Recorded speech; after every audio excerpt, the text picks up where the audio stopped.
Hello and welcome back to the iSNF Cup Series as we see the number 9 sliding into the pits. Welcome to the first State 200 at Dover. I am Jason Sorford, joined by Tony Trapasso in the booth when I can get my words out. Hello, Tony. What's going on, Jofford? I kid. Well, Jason, we made it to Delaware from the Hungaroring, and no, it's you, but I love me some Monster Mile action. Yeah, absolutely. We had a great race here last season, and very own league owner Rhea Ferris here with us tonight. Loves this track, and came third, so close to a win. But she is here with us in the booth once again. Hello, Rhea. Hey guys, how are you doing today? I hope all is well. I understand you guys have already been in the booth for quite some time, but I do appreciate you guys and what you do for us, and especially coming off of a really long kind of an enduro for broadcasters too last week at Dega. It's exhausting, I'm sure, but nonetheless fun in the end. So I do appreciate all the effort that you guys put in to covering our races for us. And you're right. I mean, we're in for a long-ish kind of race tonight. I think there's going to be several cautions early. I just hope I'm not involved in any of them. I do have moderately high expectations to put that number 12 in at least the top 5 tonight. That's my hopes. Coming off of third place last season here. And, a quick factoid, a little nugget to chew on, if you will, kind of pat myself on the back for that last race here at Dover. I was literally the only car in that entire field that never at any point went a lap down. Never needed a free pass, never once. So I'm hoping to repeat that again tonight. I know coming off a 2 and 4 is going to be really, really difficult for a lot of these drivers, especially if you hit that outside retaining wall coming off of 2 or 4. It'll spin you right to the inside retaining wall, and then all hell breaks loose down there. Can probably take out at least 5 or 6 cars in one shot to the face. So, again, I hope I'm just not one of those cars tonight. It's like playing the lottery coming off of turns 2 and 4 here at Dover. But More like Russian roulette with that 16-mile-an-hour wind that I've seen gusting up to 20. So yes, so we do have some wind action going on here at Dover. Unfortunately, I mean, so it is March, and it comes in like a lion, goes out like a lamb. That's what I always was told, and it's definitely a lion's roaring here tonight at the Monster Mile. So be prepared, grab your hats and hold on to your hats, boys and girls, basically, and we'll go racing here. What do you say we take a quick look, too, and see if maybe we can do a quick interview with somebody? What do you guys think? absolutely. Yeah. And I don't think we've got an actual hometown hero tonight, being in the first state here at Delaware. This is the first state 200. But we do have a couple of guys that are kind of close, and we have some kind of underdogs too, if you will. Also some new members. So you see who I can grab here. Maybe you guys want to take a look at the point standings or something while I'm grabbing somebody? Sure. Yep, let's have a look at those once they show up. There they are. Linus Brostrom I have up at the top on 1,415 points. And Jalen Battle currently sitting in a Swedish sandwich here in second place, as he's got Marcus Hagman behind him. Then Brian Chu in fourth, and JB Banner rounding out the top 5 there. So it's pretty close up at the front. Yeah, especially where I'm at too. If you notice, P9 through 12, it's really super tight right in there. So there's just a few points separating all those spots. So one person up or down in the grid tonight is going to change a lot of stuff going on. But I did find somebody to talk to, none other than Lindsay Lyles, driver of the number 36 Front Row Motorsports machine out there, sponsored by Select Blinds. She's been a long time member, but she's been a long time in and out of iSNF. This time she's right now she's in instead of out. But how you doing, Lindsay? What are your expectations here tonight at Dover? I know she was on here just a second ago. Oh, I'm here. I'm sorry. Wrong push the talk button. Push the talk button. I was talking without pushing the button.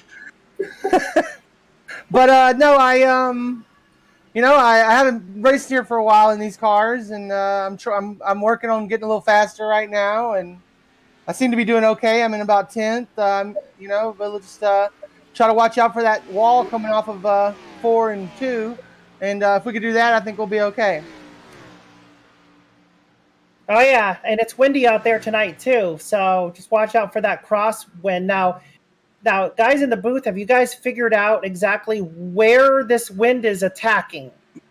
It's a crosswind coming out of 2. Okay, coming out of 2. So we're getting it in the face, coming into... You're not. It's clearing the grandstands just as you guys are coming out of 2. Oh, okay. So wow. that as soon as the grandstand goes away, there's the crosswind. So I'm expecting turns 2 and 4 to be Calamity Corner tonight. Okay. Well, you heard him, Lindsay. Do your best out there. Put a Ford up there in the top 10 if you can, and we'll catch you later. Okay, my friend? I ain't worried about wind. I break wind every day. That escalated quickly. That's a great attitude, yes. Good night, everybody. Oh. Boy, oh boy. Are you okay? Because you just went through a wall.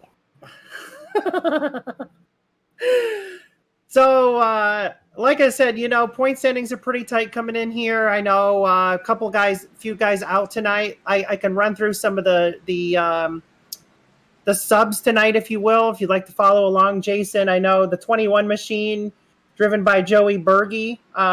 He's subbing tonight for Justin Barkley, who's out on a medical injury tonight. We've got the 9 car driven by former iSNF Cup Series champion Francisco Villarreal, driving the number 9 Hendrick Motorsports machine, subbing for Jason Ricketts, who's currently at Atlanta watching the Cup Series race as we speak from the grandstands, and has been kind enough to shove us some pictures from the grandstands every now and again too to check in. So very nice of Ricketts to do so. We also have JB Banner's twin brother, Jake Banner, driving the number 16 machine tonight, subbing for Brian Treadwell, who's helping a friend down at Hickory Motor Speedway tonight. And Brian Wasserman, brand new driver to the league. Within the last couple weeks anyway, he's filling in for Joey Maines in the number 8 machine as well. And I haven't seen Matty Moniak in here yet, but I do know he's expected to sub for the number 2 machine. Okay, yes, he just joined. Okay, Matty Moniak is in the crowd. Yep, driving the number 2 machine in place of Alexander Wegert. Wegert turned ill today, so unfortunately for Wegert, but we do want to send him warm wishes and hope he gets well soon. And I'm just kind of rolling through here just to make sure I didn't miss anybody. Probably did, but I tried my best.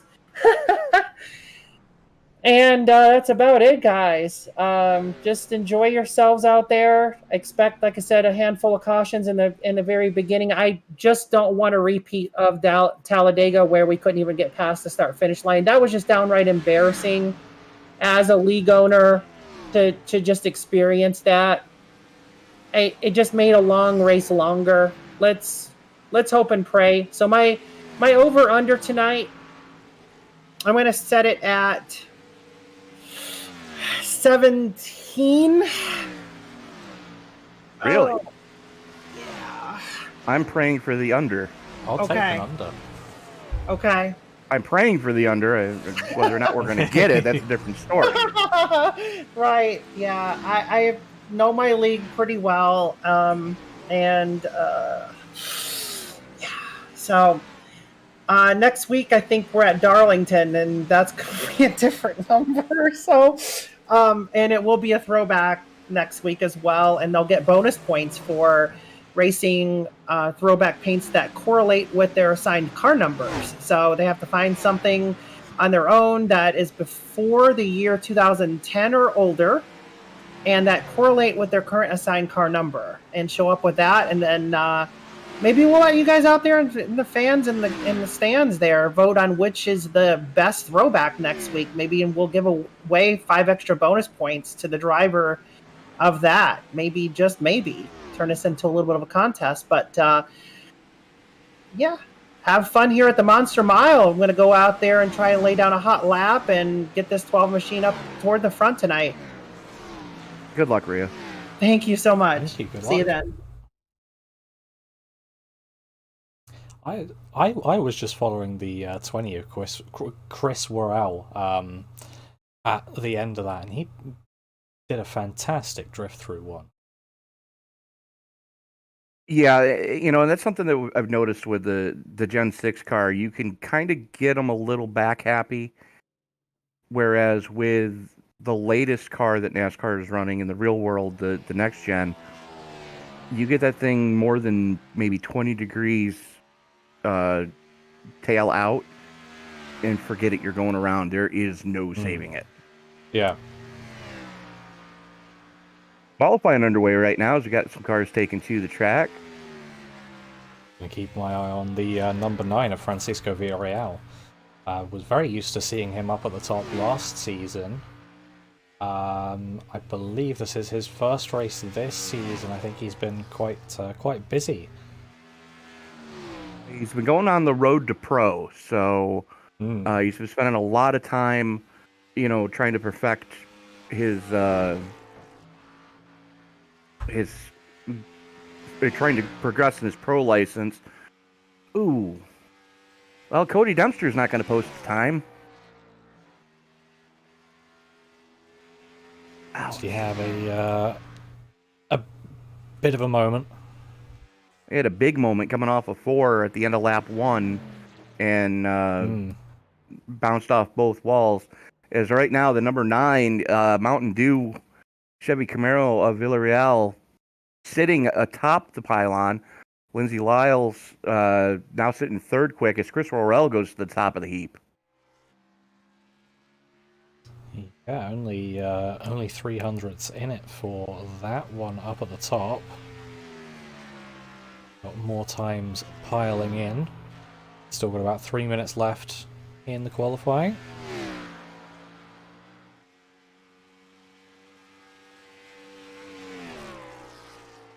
JB Banner out on track right now as he's coming down the back straightaway on his first lap.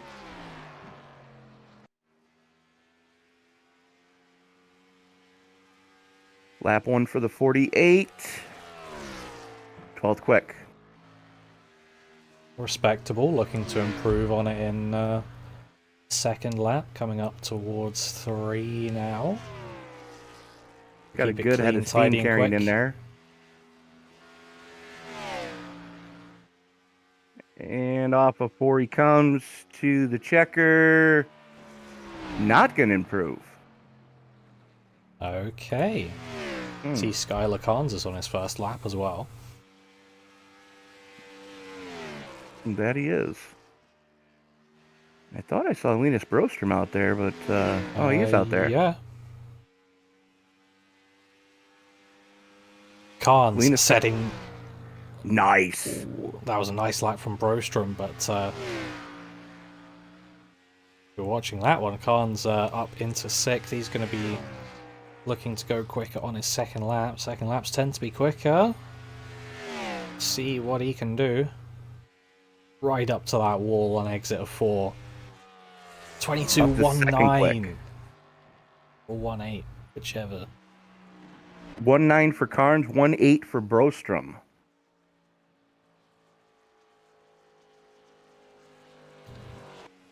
Couple of Really nice solid laps close. there. As the other Swede in the field out on track right now, that's Marcus Hagman in the 5. He goes up to third quick.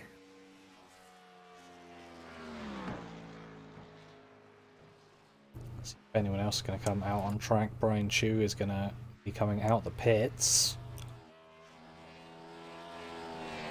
We could probably have time for one lap. He's got to make this one lap count. Oh, actually, no, because qualifying ends at 0.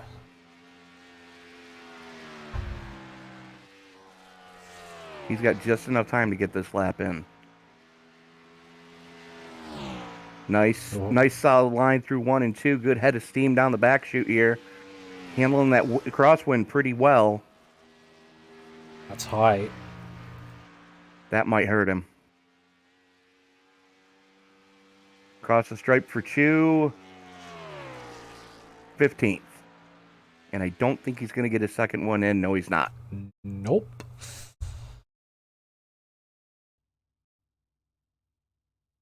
So there we go then.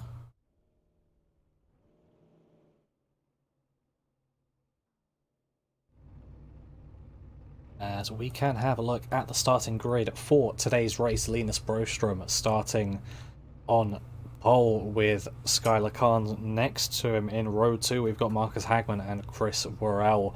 Row 3 is going to be Francisco Villarreal with Jalen Battle. Row 4, Damian Mulvey and Chad Waller. With row 5 going to Charles Roberson and Lindsay Lyles, who we spoke to earlier. Richard Poulter and Tristan Rivers going to roll off in row 6. Row 7 is going to give us Mike Iskandar and Casey Tomlinson. Brian Chu and Brian Wasserman, and all Brian row number 8. Isaac Wilson and Emily Urias rolling off in row 9. Row 10 is going to give us Johnny Castle and Jeff Wimmer. JB Banner starts off in row 11 next to Rhea Ferris, with row 12 being Robert Rowe and Clarence Prince. Row 13 is going to give us Derek Cook and Moniak. Row 14, John Hopley and Ian Humphreys, with row 15 being an international affair with Emily Fagrell and Dave Corshane. Dave Holmberg and Gene Duda rolling off in row 16. Row 17 is going to go to Jake Banner and Bob Wyckoff. Eugene Florin and Colin Zimmer rolling off in row number 18, with row 19 going to Joey Burgee and Cody Dempster. Marshall Harris still has yet to post any time, and I'm still not seeing him on track. Marshall Harris is not in the building. So 38 cars scheduled to roll off here tonight. 200 laps of scheduled distance, 65% fuel fill, 21x DQ limit tonight, and 5 sets of tires to get them through the race, Jason. Right front conservation is going to be key to victory here tonight. Yep, absolutely, and hoping that they can keep it relatively clean. Rhea, not so sure, but I'm just looking at the results of last season's race here on simracerhub.com, and there were 14 cautions last race in the 204 lap race it was at the end, because we had a bit of overtime. So if they can keep it cleaner than they did last time round, then we will be looking alright, although it was considerably less windy that time, I can see. Very much so. And how long do they have to grid? Because we're still waiting for a few people. They extended that to 3 minutes, so about 10 seconds. Cool. So Chris we've still Worrell's got got to hustle it. Yeah, the 20 and the 2.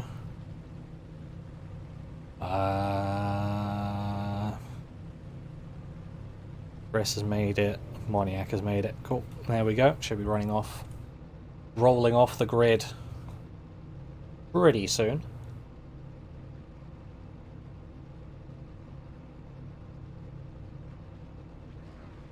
Well, we shall see. We shall see.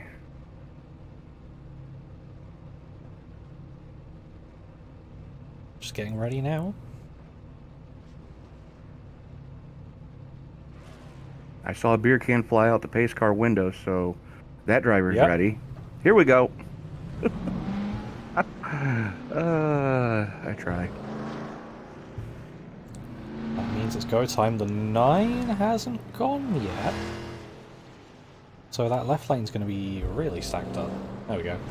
Nah, he's rolling it now. He stalled it trying to get off pit road, which is very easy to do. Yeah. I mean, it's better than putting too much throttle in it and then going directly into the car next to you. I have to say I have done that. Okay, then. They might...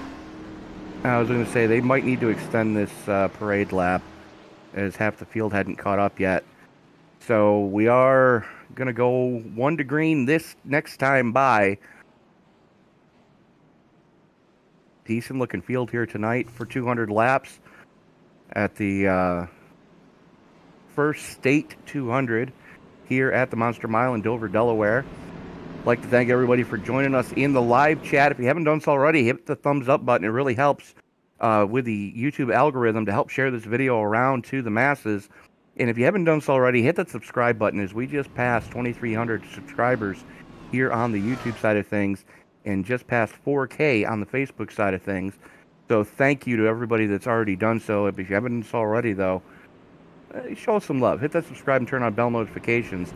This is the second race of today's quadruple header. We have the fired up Esports League coming up at 7:20 Eastern Time, and Sunday Night NASCAR at 8:30 Eastern Time following this race here tonight. So you're not going to want to miss a single moment of action. As the lights are out on the pace car, Linus Brostrom going to have the button as the field works its way under the Ally Bridge and into the 3-4 complex. 200 laps is a long ways to go here. 65% fuel fill. We're looking at about a 5-stop race. As the pace car gets ready to haul it off down onto pit road, the only thing that's left for me to say is wipe the visor, adjust the 5-point harness. Grandpa, grab some popcorn, because it's time to get it on in Dover, Delaware. Fans, it's go time!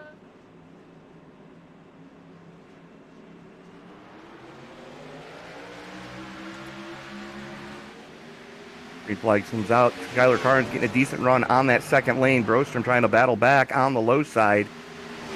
Carnes getting a little bit better run off of 2. Carnes to the point on the opening lap, as Brostrom now has to deal with his fellow countryman Marcus Hagman, as Hagman let it all eat on the outside.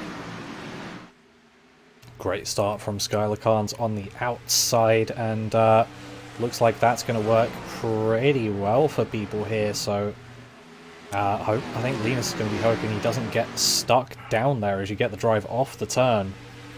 As it's worked for Hagman as well. He's up into second place, and look behind Chris Worrell and Francisco Villarreal going side by side as well. Absolutely. Old guard and new guard in Worrell and Villarreal. Villarreal, defending series champion. Worrell, one of the young gunners here, as they are doing battle. Pretty much the rest of the field strung out a little bit. We got a little bit of action right behind Villarreal as one of his most known nemesis right behind him in the form of Jalen Battle, as those two guys went hammer and tongs last year for the championship. Behind them, Danny Mulder and Chris Robertson trying to heat things up. Yeah, it looks like we've got some action way back as well with the 00 and the 17 side by side for 33rd position. 17 managing to get that one all sorted out, and we've got Robert Rowe and Joey Burgee as well. I have to say, Burgee was showing a lot of pace in the practice, but didn't set that quick of a time in qualifying, or he didn't set a time at all, I can't remember. But he's made up 13 spots so far. Cody Dempster up 17, it's lap 6. Yeah, I know, right? So how have you done that? 2, 3 at a time. Yeah. Oh, good grief. Meanwhile, at the front of this piece, Chris Worrell has his hands full of Jalen Battle right now, as Villarreal has gotten by Worrell, and Worrell now falling back into the clutches of the 24. And they got to be careful because they got a very hungry Damian Mulvey right there with them as well. Again, about a car length and a half separating most of the top four. A little bit of a breakaway for your top four of Carnes, Hagman, Brostrom, and Villarreal. Then you're about a second and a quarter back to this battle between Worrell, Battle, Mulvey, and Robertson. Yep, it's looking like it's going to be a pretty good battle here between Battle and Worrell, although straight through for the 24, sent it on the inside, and unfortunately that 20 looks like it's going nowhere but backwards, as the 51 of Mulvey is right on the back of him now. Might even be able to make an overlap very soon, very close to that wall there. Didn't want another coat of paint on that car or the wall. Now Robertson was in trouble too. Yeah, he was in a bit of trouble, but he managed to get through Mulvey, so... I mean, I've heard of a bump and run, but not with the wall. That's next week at Darlington. Well, he made it work. Just barely. Trying to make it work on Worrell down the inside. He's doing what he can, and Worrell's never one to usually make it easy. But Mulvey working the inside of Worrell right now.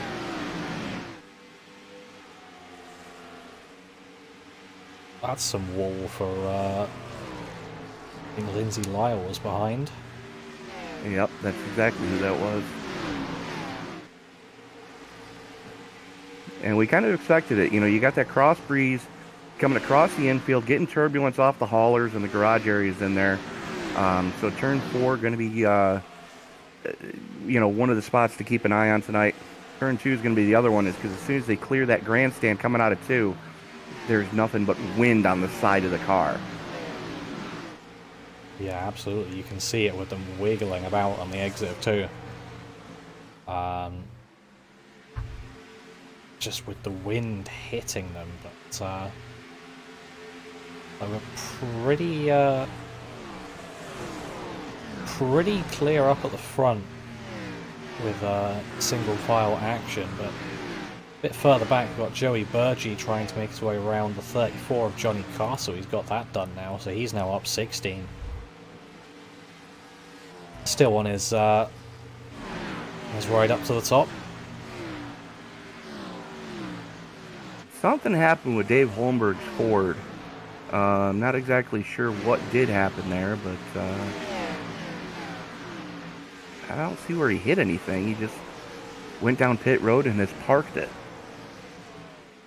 Might be a real life issue or something.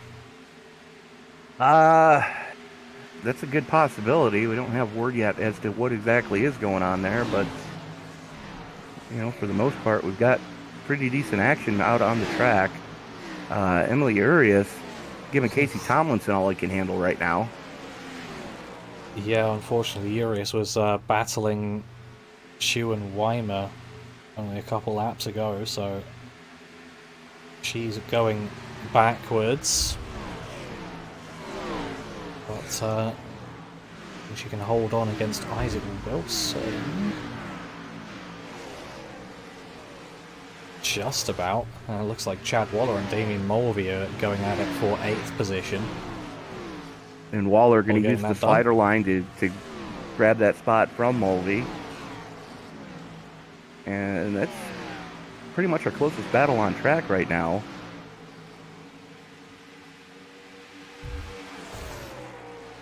Yep, they're being pretty civil about it for the lead. We've got Barnes and Hagman in chase. Brostrom half a second back with Villarreal right behind him. Worrell, unfortunately, continuing his backslide as he's now dropped to 7th. as Chad Waller works on the back of him. Oh boy. Do we Oh. know who for? Emily. Let's have a look at that one. Oh, I switched the yellow flag and she's backwards, so I'll have to do a bit of a rewind on that one. Just hit incident minus.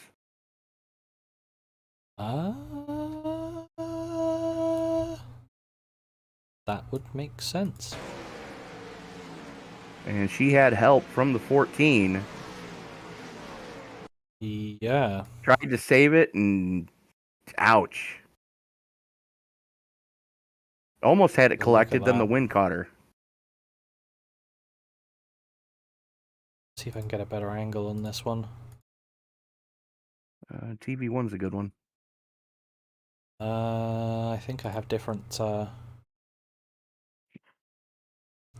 cameras.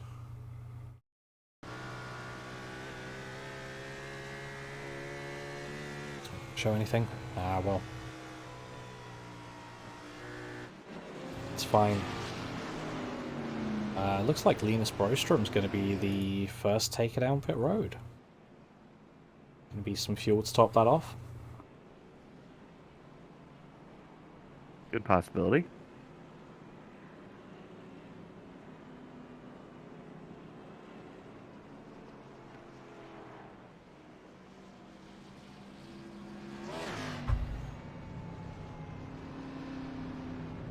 Mike Iskandar, Emily Urias, Johnny Castle, Matt Boniak, John Hopley, Rhea Ferris, Derek Cook, Ian Humphreys, Jave Corshane, and Eugene Thorne all going pit side.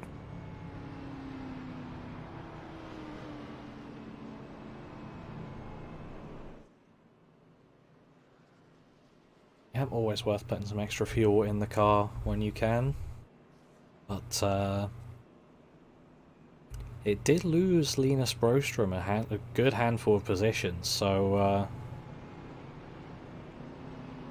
have to see whether he comes back through them so easily. If there's another caution off the back of this one, unfortunately, I think he's in the prime spot to be on the receiving end of something. Fortunately, I think you might be right, but you know, expecting a long green flag run, comes down, gets a little bit more fuel, knows that he doesn't have to worry about the go fast in the tank, being it's only 65% fuel fill here tonight. So we're looking about maybe 40 laps off a full tank. Yeah. Maybe. Not too sure. We'll have to see when they tend to come down next time.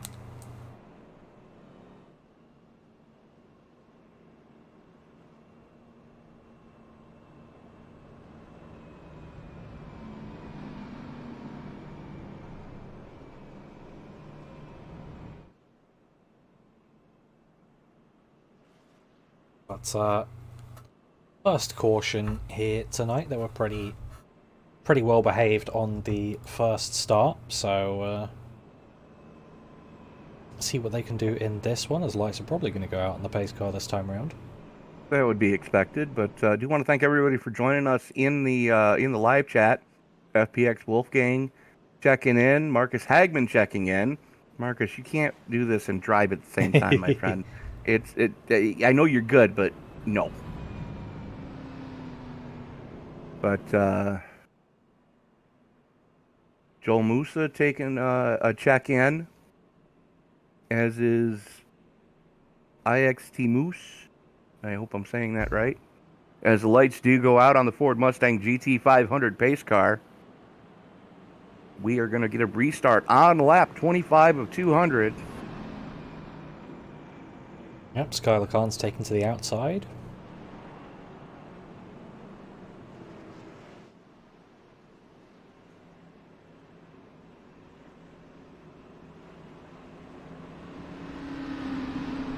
The outside lane worked for him well on the initial start. Let's see how it does on the restart here. The field worked its way down the back straightaway.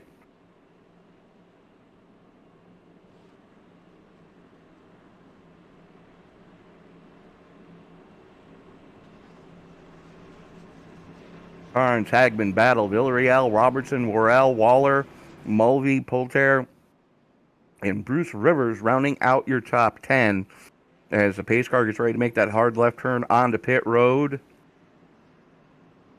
There it goes as the field heads out of turn number 4 and into the restart zone. Carnes has the button. Green flag is really late coming out. Carnes by about 3/4 of a car length over Hagman right now. Hagman trying to battle back on the inside. He's got a lot of help from Villarreal. And Carnes might get freight trained here. Saw Charles Roberson getting very, very loose off a 2. And Villarreal trying to be opportunistic as ever, trying to follow through on the 5 of Hagman, but that's not going to work. He's going to get pushed up to the outside, sorry. And Roberson trying to come through for 3rd place. See how that inside lane does for him against former Cup Series champion. Looks like it's going to do him well. He's going to get through, and Carnes back through for the lead. Hagman being challenged for 2nd. Yes, he is. Not afraid to run down low near that apron. Now, you can get the car very loose coming off of, or in the middle of 2. Is there 3 wide for 3rd? Just as you said it, it happened. Chris Worrell deciding, you know what, I'll take that opportunity as someone scrapes against the wall. I'm pretty sure that was Mulvey. That was the 51 of Mulvey, yes. Yep, Worrell being very opportunistic with cars in front of him getting loose, but here comes the 31 back at him. Those 2 guys leaning on each other in the middle of in the middle of 3 and 4. Down the back straightaway they go. Or front straight, sorry. I changed my camera angle and I can't tell up from down anymore. That's better. A little bit further back, we got some action hot and heavy around Brian Chu and the 15 of Wimmer. Chu on the high side, Wimmer on the low side. And Chu getting pinched up to the wall from Cody Dempster. Going to get plenty of room as Linus Brostrom works by as well. Yeah, Brostrom almost looked like he was a bit stuck in there, but able to get through. He's back up into 13th. Probably not the restart he would have wanted. He wants to make a bit more progress than this. But given if this is a long green flag run, he may well have it. If there has to be green flag pit stops, then he's probably not going to have to do one. Well, he's going to have to stay out, or he can stay out about 18 laps longer than anyone else can. As right now, Brostrom's all over Dempster and Wimmer. Dempster working the high side around Wimmer. Now Brostrom going to pinch him down coming off a 2. That's going to hamper the 15 and promote the 22. In turn, all of those are over the 18 of Rivers. And we've got a real battle heating up between Villarreal and Worrell up at the front of this thing for 3rd place. Worrell was all over the back bumper through 3 and 4. It looks like Villarreal's better through 1 and 2. Worrell's better through 3 and 4. And just like that, Worrell back into a podium paying position. Meanwhile, Skylar Carnes is just flat checked out. Oh boy. Let's have a look at that one. Wasserman. Yep. As the 36 getting into the wall, the 8 just clipping him, and 37 nowhere to go, unfortunately. Yeah, Robert Rowe just caught a race car to the face. Yeah. And that's kind of what we were talking about when we were at Phoenix. Dover has a very similar feeling down the straightaways here because you have those walls on both sides. it's a very claustrophobic feel at speed. Yeah, I mean, you get an incident, there's absolutely nowhere for you to go, as we are going to see wholesale pit stops here, as expected. Apart from, obviously, Linus Broström, who is promoted back to the lead. Jeff Weimer staying out, as well as is Mike Iskandar. Iskandar having pitted on lap 21 as well. Not exactly sure why Weimer is staying out. This deep into a fuel run, you're almost shooting yourself in the foot by staying out. Yeah, I mean, the only other people to stay out are people that pitted on lap 21. Even then, I think some of those have come in as well. I'm pretty sure Eugene Thorne was in. Yeah. Colin Zima as well. Skylar Carnes winning the battle off pit road. Looks like fuel only for a good majority of those that went down pit side that time. Fuel only for Carnes, Hagman, Worrell, and Rivers. Francisco Villarreal, the first one to take forward fuel. He's going to be restarting about 13th, so... Well, Weimer's in now. As are Moniak and Cook.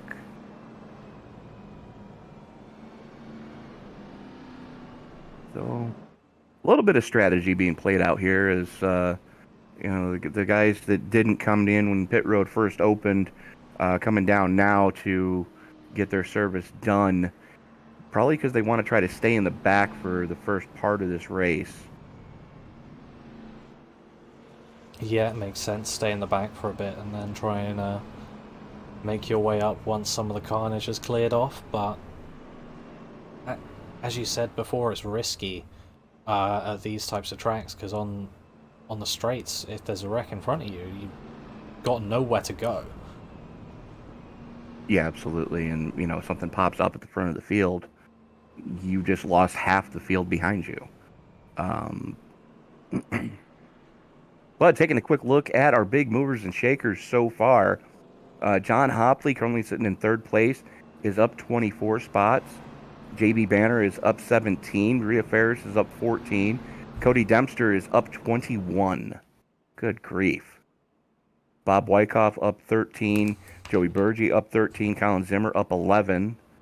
As those are the big movers in the positive direction anyways.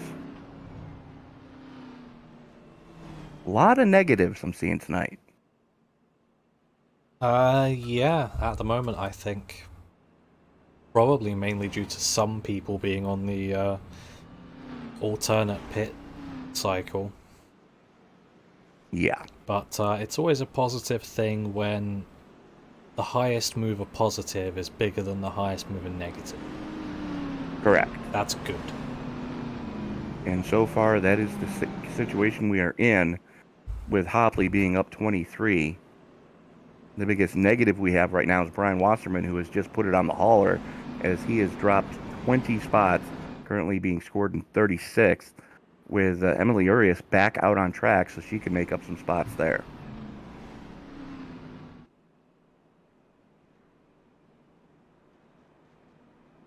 Lights are out on the pace car.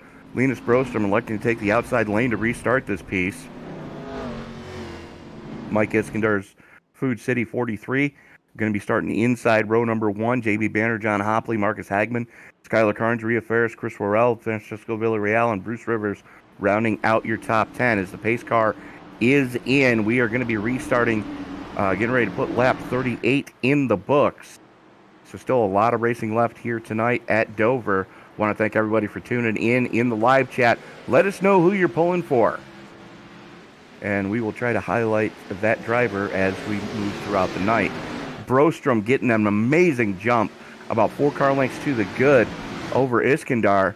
Iskandar with a little bit of clean air. Let's see what he can do up towards the front of this piece as he's reeling Broström in hand over fist right now. Yeah, I mean, it was a great restart, but looking at it being caught really quickly by Iskandar. see what he can do. Looks like he's going to try and get the momentum off the corner. Trying to have a look down the inside. That's not going to happen there, but he's going to look down the inside on the exit of 4. Iskandar's taking a little bit of a different line than we're seeing most everybody run here tonight. He's kind of diamonding the corner as he almost gets into Brostrom. Brostrom now has to check up. He's going to have to fall into the clutches of JB Banner. But you can see Iskandar kind of move up the track and then down to straighten off the corner exit and get a lot of drive down the straightaway as Banner and Brostrom side by side for second place as they haul it off into turn number 1. Yeah, that diamond line may be a quicker line to use. Not too sure, but I would hazard a guess that that would take more tyre life as you'd have to put more lock on mid-corner. So, not sure how it's going to do for longevity of the tyres, but Brostrom getting really freight trained. For any more cars, he'd be stuck up there. As Chris Worrell works by JB Banner right now. And we had one almost getting into the wall back there. I believe that was Cody Dempster flirting with disaster. No, it was Hagman, I'm sorry. Hagman was flirting with disaster coming off a 2 on the last time by. Let's see what it looks like this time for him. Not quite as bad.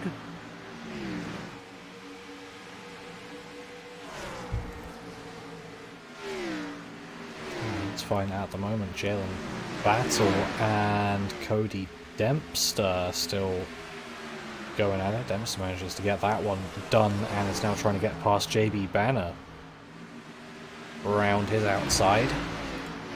Dempster using that second lane to effectiveness right now, which this late into a tire run you would expect to see, although I do believe Dempster did take 4 tires last time by, so up 33 spots from where he started the race, currently sitting in the 5th position, driver of the number 49.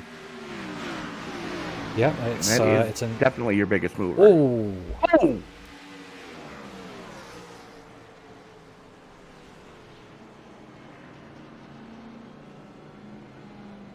That's quite the incident.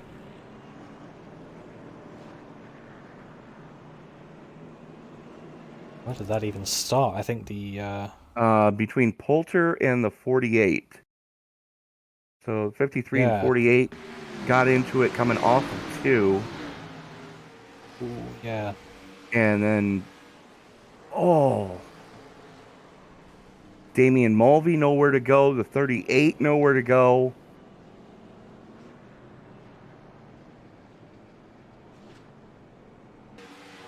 Yikes.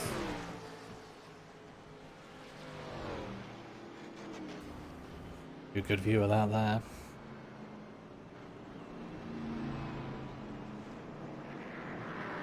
Chad Waller almost missed it, then caught a racer to the face.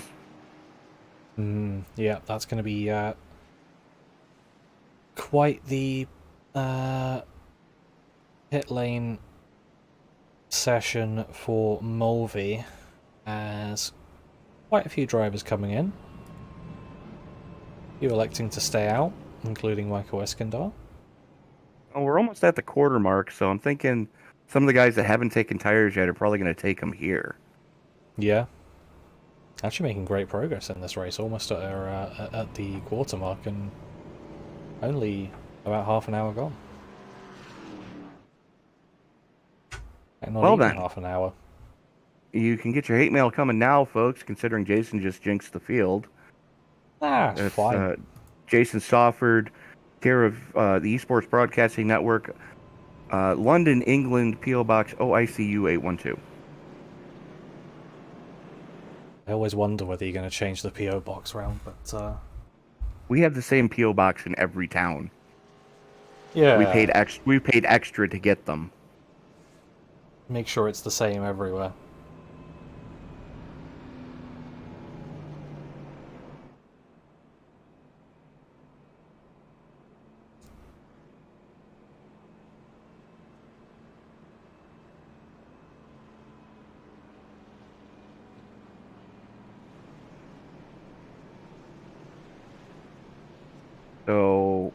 lot of damage in the mid-pack, and we were right.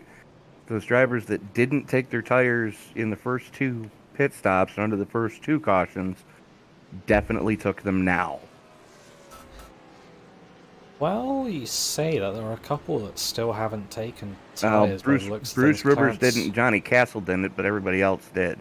I see Clarence Prince and Colin Zima. Well, that doesn't look long enough to have taken tires either. They're in 6th and 8th at the moment. I think Zimmer took them on that first caution on lap 21. Could have done, yeah. And I think Prince did the same thing. I've only got Prince down as pitting once, but maybe. You are correct. You are correct. Fuel only. Well, we'll see how that goes for him, but to be honest, my prediction is backwards.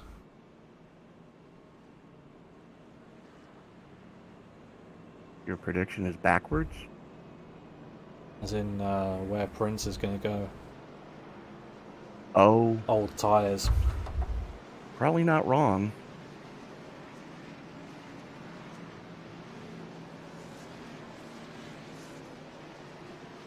Mike Iskandar did pit for tires back on lap 21. The question is, what's he going to be able to do against Villarreal and Robertson now that they've gotten clear of the cars that didn't take tires? As they were last on pit road on lap 35. We're currently working lap 50 of 200 here for the first state 200 at the Monster Mile. You're watching the iSNF Cup Series. Tony Trapasso and Jason Sofford up in the booth with you tonight. Let us know where you're from and who you're pulling for in the live chat. As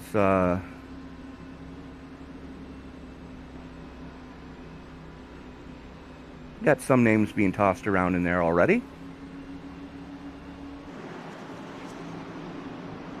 Lights are out on the Ford Mustang GT 500 pace car, the official pace car of iRacing. Iskandar gets a good jump. 3 wide, though. Robertson got a better jump as he and Villarreal are side by side coming off of 2 already at speed.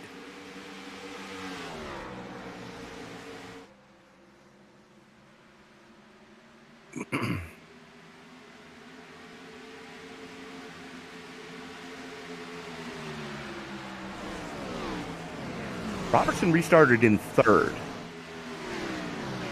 So he timed that green flag to perfection. Cody Dempster up 35, currently sitting in the number 3 spot.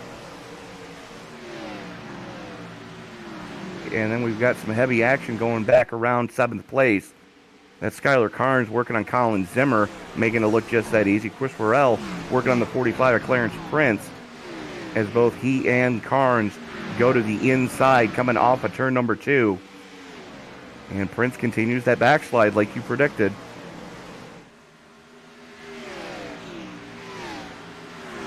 My mic's been muted. I apologize. I don't know when that happened.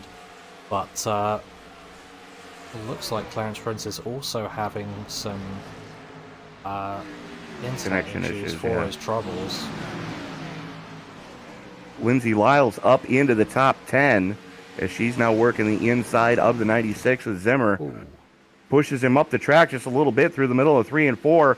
Gets a good run off of 4. Zimmer's going to have to check up to avoid getting into the wall. That's going to make him fall back into the clutches of the 14 of Isaac Wilson.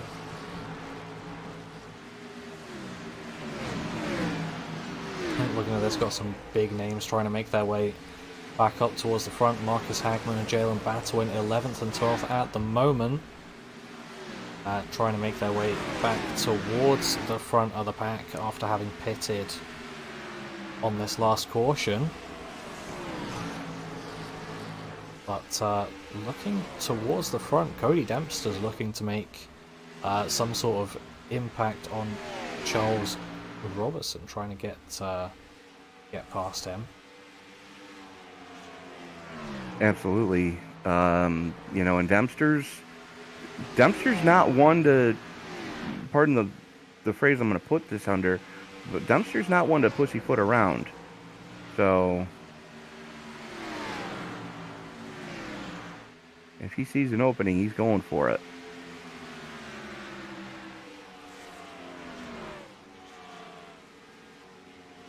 Speaking of, we got Marcus Hagman getting past Brian Chu, Jalen Battle hot on his tail. And those two are going to stick pretty much right by each other as they make their way back up to the front. But Chris Worrell now looking racy at the back of Skylar Carnes. Yeah, absolutely. Worrell, the rookie here in the iSNF Cup Series, giving Skylar Carnes, who was points leader for the early part of this season, giving him all he can handle right now.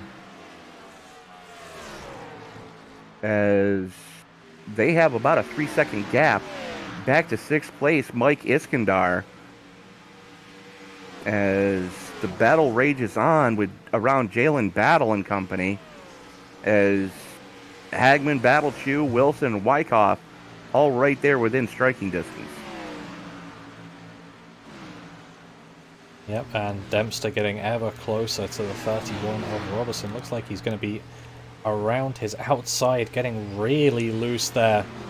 And Robertson very aggressive back up to the outside lane. Looks like he actually tapped the wall a bit, and that might allow Skylar Carnes to have a look here. And Chris Worrell is going to be right behind him, following through. So we see 12-lap newer tyres coming through now.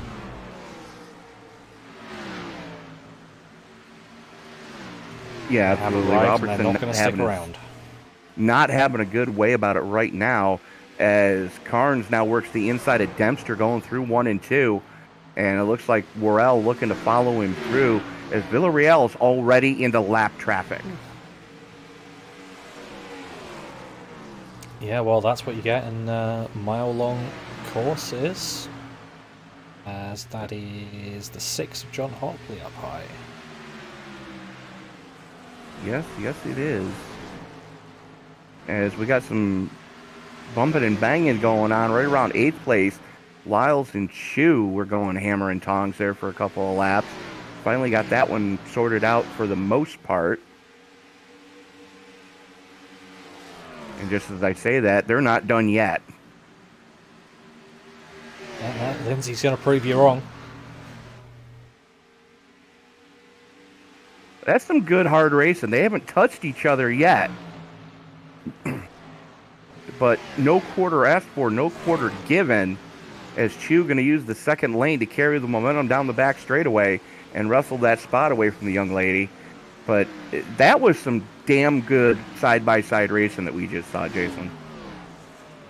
Yeah, absolutely. They probably couldn't get any closer to each other without touching.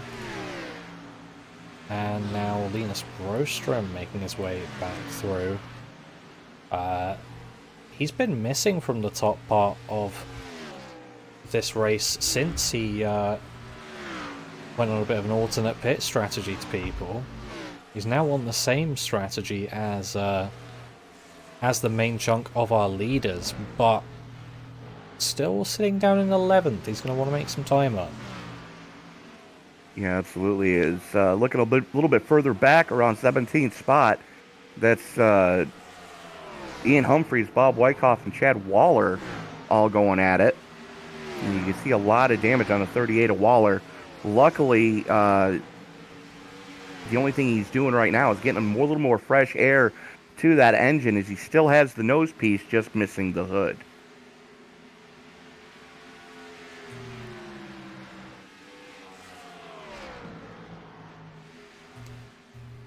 Now Lindsay Lyles and Isaac Wilson. Linus Brostrom trying to get into this battle as well. I think Lyles might have hit the wall slightly there, which allowed both of them through.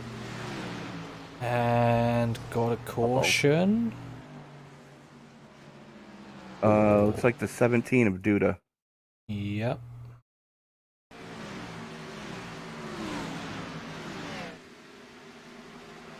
Ooh, just got into the 41.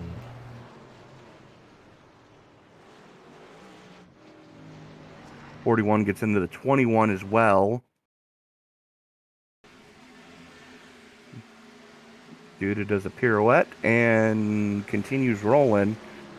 So that could have ended a lot more poorly than it did. Everybody doing a great job. Heads up driving to avoid clobbering the 17. Joey Burgee bringing it down pit side immediately to try to get that damage fixed from catching the cross check from the 41. As we've got some takers at the front of this one too.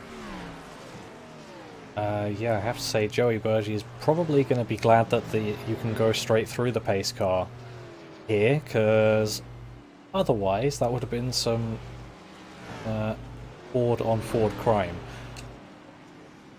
Well, I know Just somebody one that different used to like type to of Ford hide. to another.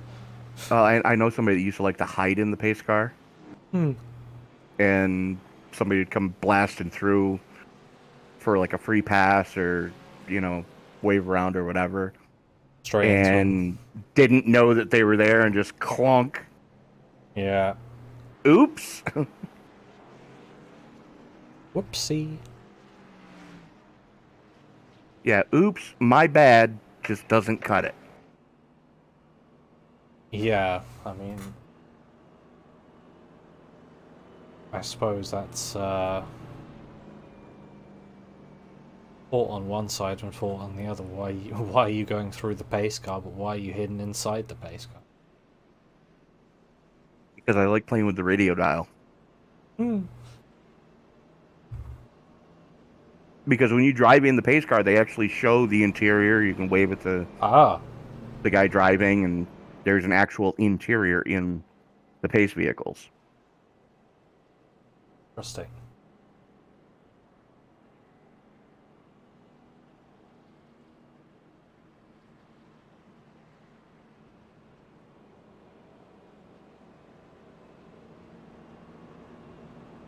But now that we're on what our Number 4. fourth caution of the race. Do you, Mr. Tony Trapasso, have any fun facts that we can put out as today's trivia question? Sure, let me just pull one out of my bag of tricks. Bear with me here. Getting the bag out, I can hear him rustling.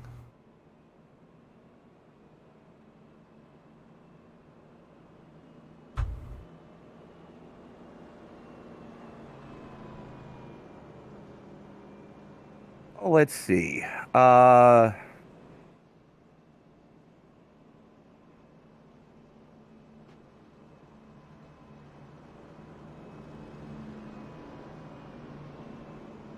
Let's do this. When was the first year this track became a concrete track?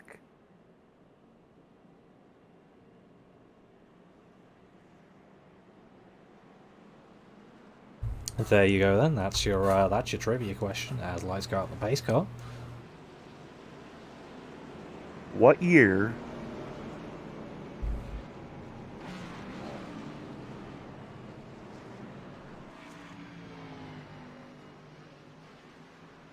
did this track become a concrete track?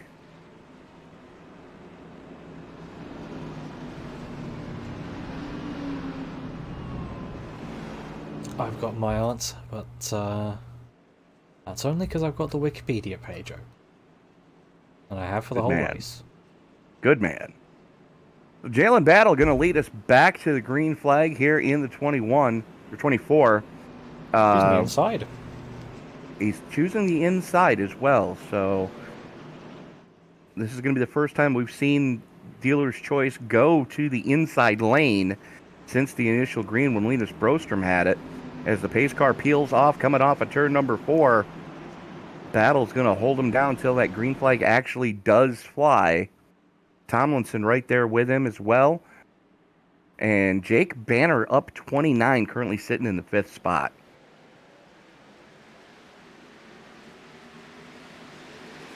And Banner stacks up that inside lane, something fierce. Wow.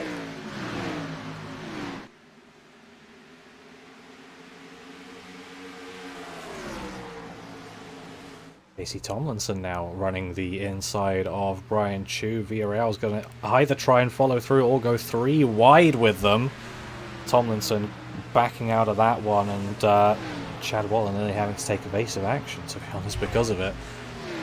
Well, I mean, that's the wisest move that Tomlinson can make because he knows there's a lot of racing left in this one.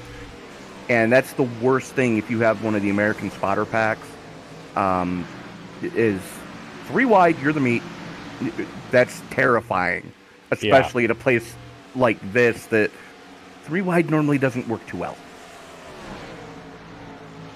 I've been saying it for a couple of weeks now. Tomlinson's due. Yeah. Could have something good coming his way at some point. It's just a question of when. Absolutely. As we're getting a little bit strung out at the front of this piece. One of your closer battles, though, is back around 12th with Bruce Rivers and Lindsay Lyles going at it like cats and dogs. Through that, looking at the lead. Cons and Battle side by side. For a second there, looks like Hagman's trying to make his way around Chu in the background.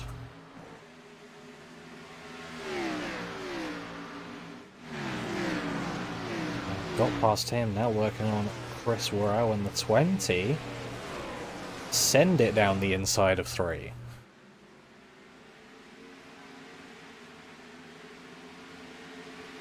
Worrell's not afraid to throw it in there, that's for darn sure.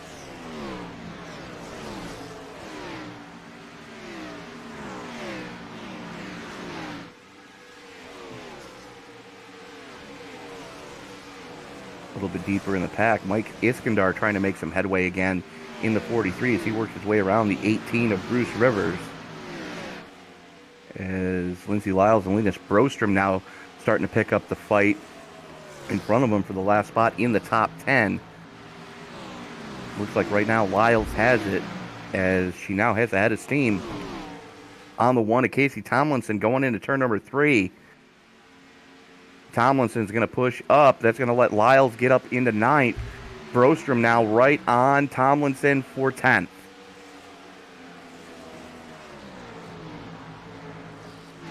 Yeah, and we've got Dempster and Hagman we're going for it a bit as well, as it looks like Bob Wyckoff. Oh. 41 on the catching outside. a big piece of that one. And the 6 just getting into him, 41. And oh.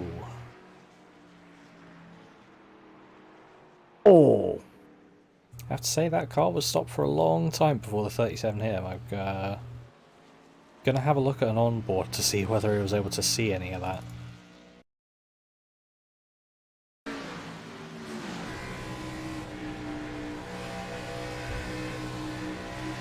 We've seen a car there, but ooh, yeah, no.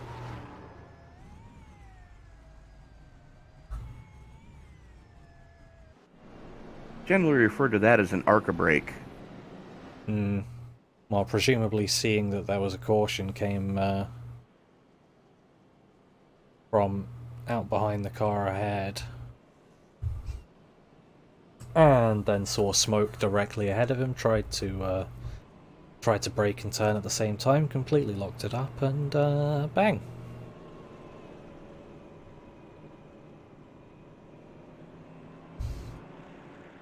My professional incident description. There you go.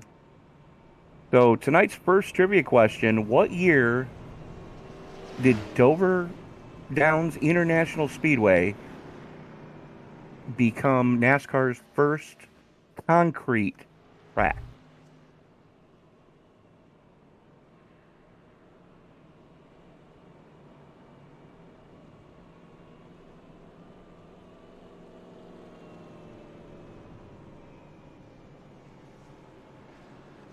And I remember we discussed this my freshman year of college in one of my mechanics and materials engineering courses.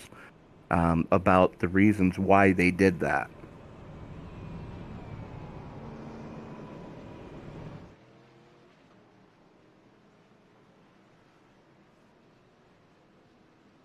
What were Again, you are what- watching the iSNF Cup Series First State 200 here from Dover, Delaware. Tony Trapasso and Jason Safford up in the booth with you tonight as we are working caution number 5 on lap 84. Multi-car accident that involved the 41 of Bob Wyckoff and Robert Rowe just not even touching the brakes, just clobbered him. Both those cars are now on the hauler. Yeah, I have to say I'm not surprised. It was a really heavy impact.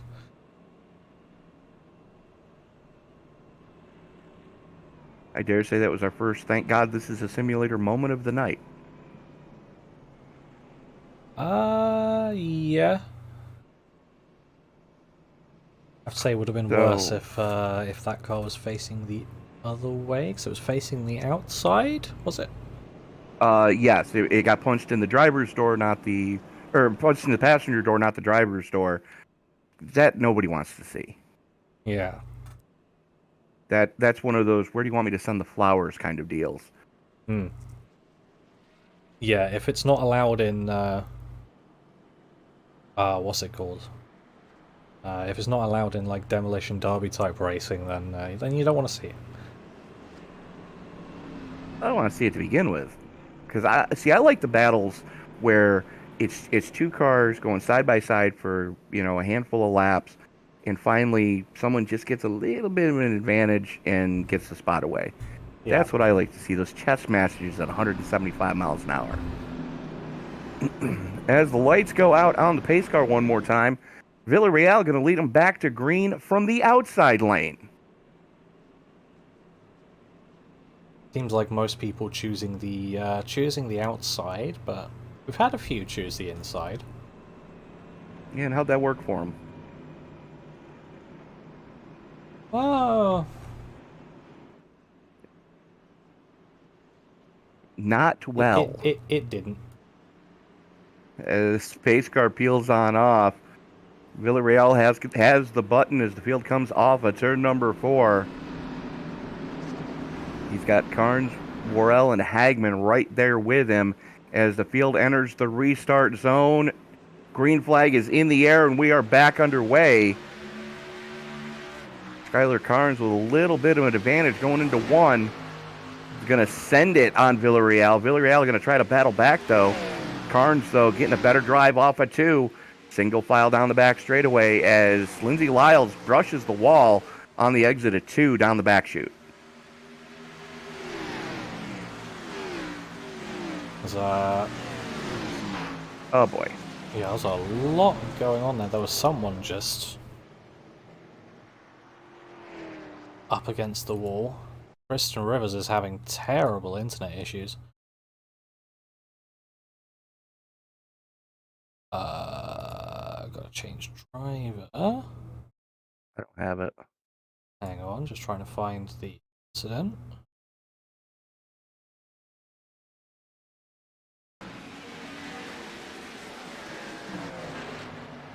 Not helping with the camera going around everywhere. It's like the 31. Trying to find 31. Where are you? Yep. That was the 31. There. Receiving the old Spanish Archer from the 34. Goes sideways, eats the wall, and we're under caution. Oh, yep. That is what I saw.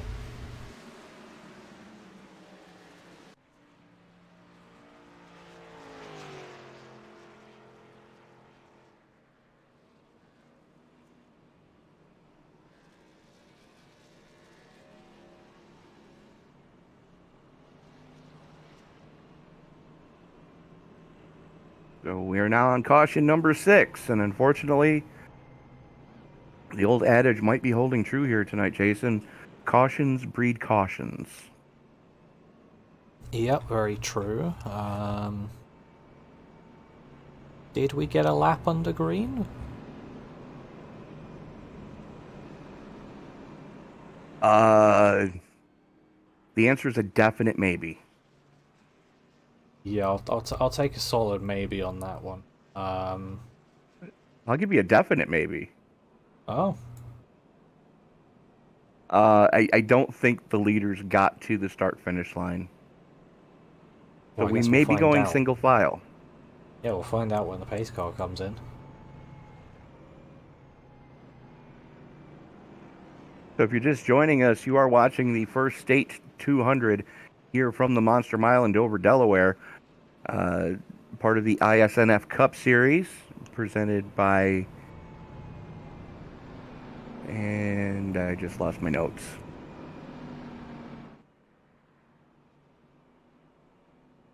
Yep. Is Of course I did. unfortunate.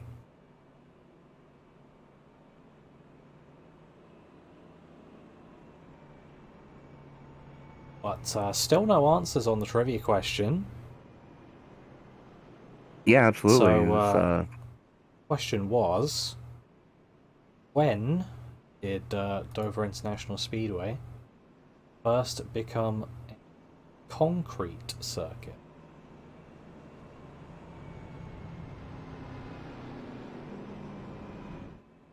Part of this broadcast being brought to you by Premier Racing Setups. You can find them at premierracingsetups.com. For all your setup needs in the iRacing servers, doesn't matter what you're driving or where you're driving it at, Premier Racing Setups has the setup for you if you want to enter some open competition. Or if you're a league owner looking for a setup that is a little more racy than the stock iRacing setups for your league, Premier Racing Setups is where you want to go. They have everything on pavement. They have everything on dirt. Open wheel, full fender, doesn't matter. They have it. So check out our good friends over at Premier Racing Setups for all your setup needs, and let them know that the Esports Broadcasting Network sent you.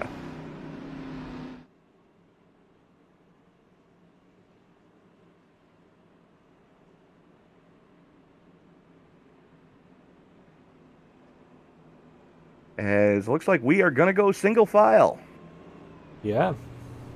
Skylar Carnes, Francisco Villarreal, Marcus Hagman, Chris Worrell, Lindsey Lyles, Mike Iskandar, Matt Moniak, Jeff Weimer, Ian Humphreys, and Jalen Battle rounding out your top 10 as the pace car gets ready to make that left turn onto pit road.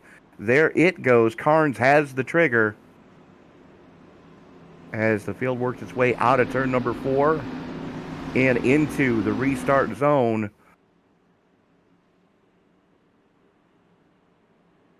Green flag comes out, Carnes pulls the trigger, and we are back underway. A little bit of a decent jump for both Carnes and Villarreal. Hagman, not quite the restart he was hoping for, as he now has to deal with Chris Worrell all over his back bumper.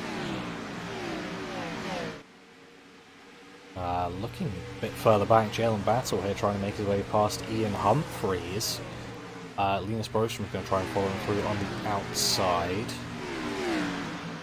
Chad Waller maybe as well, so Humphreys getting freight trained here as Brostrom nearly looking to the inside of Battle, as further up Chris Worrell and Lindsey Lyles. Nope, Mike Iskandar and Lindsey Lyles, sorry, going at it. And move for the lead here from Villarreal, trying to go down the inside of Carnes. Not going to make it happen as Carnes able to carry a little bit more momentum down the back straightaway. It looks like Carnes may have brushed the wall on the exit of 2, but right now it's Carnes, Villarreal, and Hagman. If this was last season, I would say the usual suspects at the front of this piece, as Villarreal making his first start this season with the iSNF Cup Series. Marcus Hagman, Chris Worrell rounding out your top 4. Mike Iskandar currently holds down the 5 spot as he's got a little bit of a gap back to Matt Moniak in the deuce.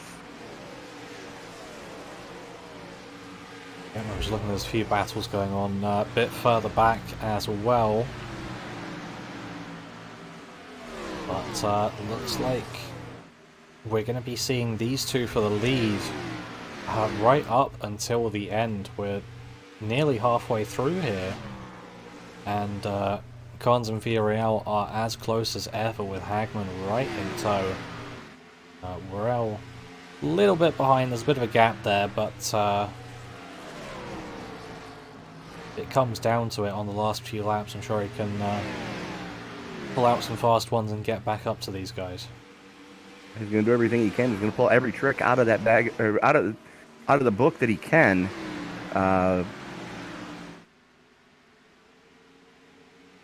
As the battle is hot and heavy behind him, as Iskandar getting a good run on Worrell, going to pick off the number 4 spot, relegate the 20 back to 5th, as now Worrell has to deal with Moniak behind him. And this is something we saw earlier with Worrell. He had a poor first run until the caution came out, had a pretty decent second run, but he is struggling right now on those 28 lap old tires. Yeah, and it's not like the people ahead of him have had fresher tyres. I mean, Linus Brostrom's got some fresher tyres on his car, but he's only just got past and back up into 6th place. So I'm not sure what's happening with his car. Brostrom also seems to have dropped Battle a bit. As Battle now just getting past Lindsay Lyles. Chris Worrell next target in sights. Chad Waller's had a moment coming off of 2. He had to chase it down the hill. Luckily, no harm, no foul there. As Brostrom works his way around Iskandar on the inside going into turn number 1. Iskandar going to give plenty of room as that moves Brostrom up into the top 5 for the first time in quite a while. Iskandar had some wall action for last lap, and he's got quite loose there, so he looks like he's struggling with the car a bit.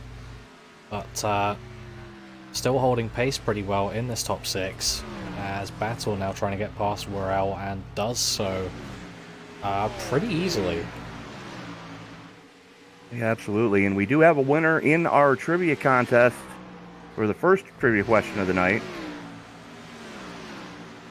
As we get a caution. And I don't have it. Jake Banner. Oh! That's a car firmly in a wall. That's double speed. Don't want that. 17's already spinning when he gets there. Yeah.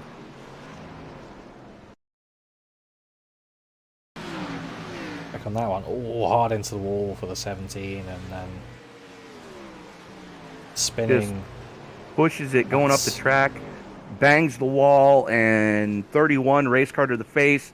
Brian Chu race car to the butt. And that's where Jake Banner got into it. He got into the 11 of Brian Chu. Ow. And as Chu was chasing it down the track to try to avoid the spinning Duda. And unfortunately, Banner guessed wrong and clunk.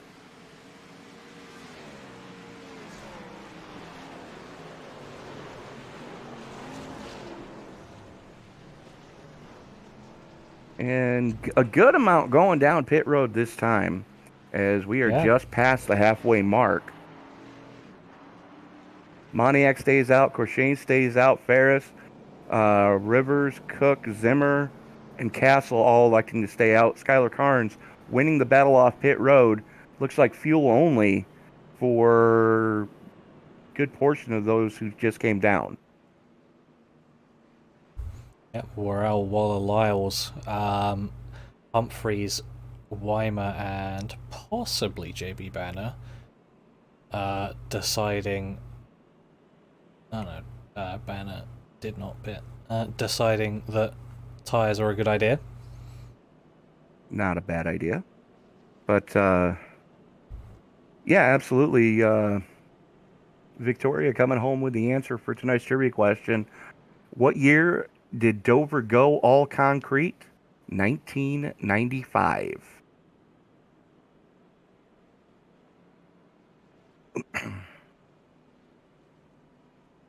And on to our next trivia question, if that's the case. What North American chocolate company was the only candy supplier at Dover for about 50 years? Interesting.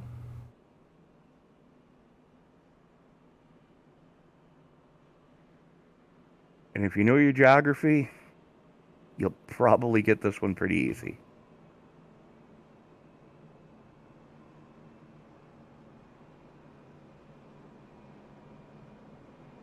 See, I know my geography, but unfortunately not my North American chocolatiers.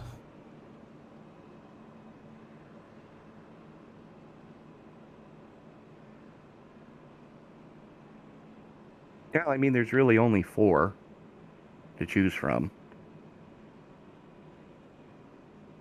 And I can say we probably only have one of them. No, you have a couple of them over there. Okay.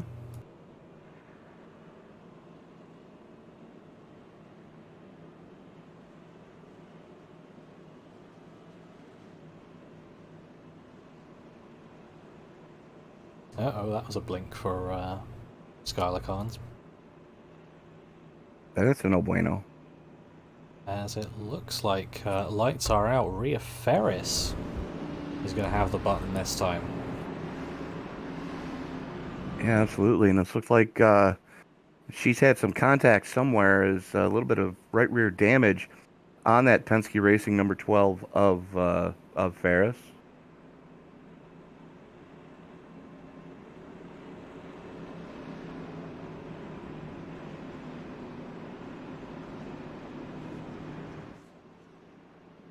As we get ready to turn them back loose after caution number 7 in the books, lap 105 of 200, Ferris has the trigger as the field works its way out of the turn 4 complex and into the restart zone.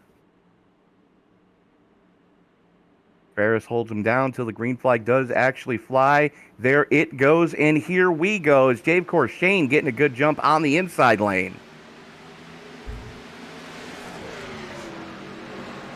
Outside is going to work out though through the corner, as proved by Tristan Rivers trying to follow through.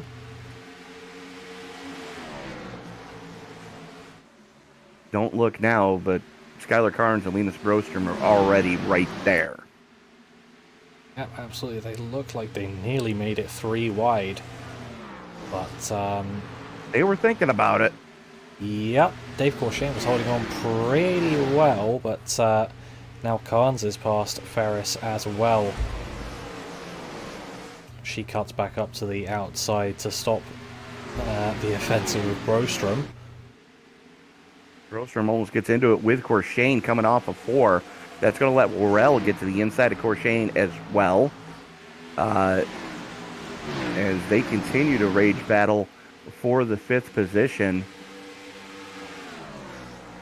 And here comes Jalen Battle to the inside.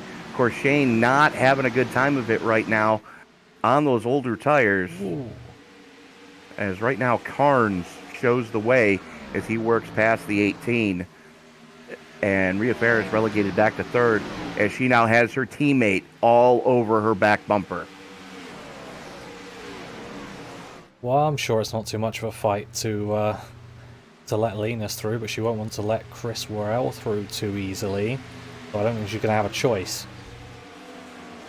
Yeah, that second lane is starting to pay dividends already. Especially when you're racing side by side like that, you can carry so much more momentum off that second lane. As Ferris has to chase it down the track, Worrell looks to the inside of Brostrom going through 3 and 4. He's looking to get a double as Rivers is up there as well. And just like that, Worrell up into 2nd. He's looking for the lead 1 turn later. Here we go. Those are those fresh tires coming into effect. I mean, you said that he has one green flag run that's not so good, one that's good, and this is the good one. Yeah, but the only Hopefully thing is, I think he's already burned through two or three sets of tires to do it. Yeah. I mean, hopefully he's timed his good runs correctly, so he's going to have one at the end. Well, only time will tell on that one, as single filed out up here at the front of this piece. The big battles are going on back out just inside the top 10, with Wimmer, Villarreal, and Waller going hammer and tongs at it. Yeah, got a nice group of cars there for, that's what, 6th through to 12th. As Battle and Lyles going for it. Ooh, very loose. That's going to be 3 wide. Someone back out of that. The Jalen Battle making the decision to not stay 3 wide. Very wise. That's his championship brain being shown there for you. Yeah, absolutely. As we are 3 wide on exit. Nearly. I think that was Bruce Rivers knowing that the cars around him were much faster than he was.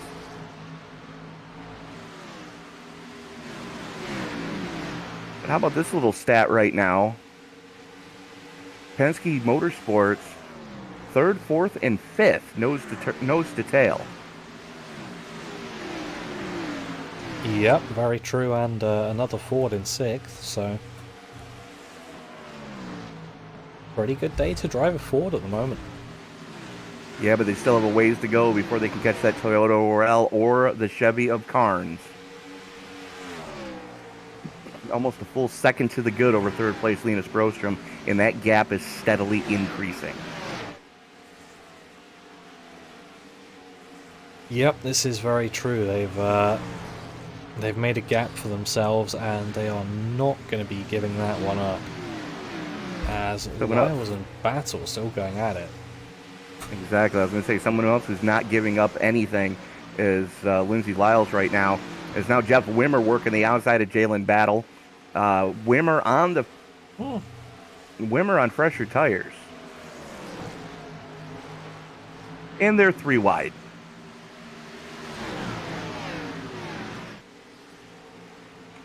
Yeah, I saw Lyles having to chase it down the track, but ended up being a good opportunity to try and overtake Rhea Ferris, as she's getting very much so freight train towards the back. I think she may have caught the wall again. Yeah, looks like that lack of momentum. Yeah, there's some cheese gratering going on the right side of that number 12. Ooh.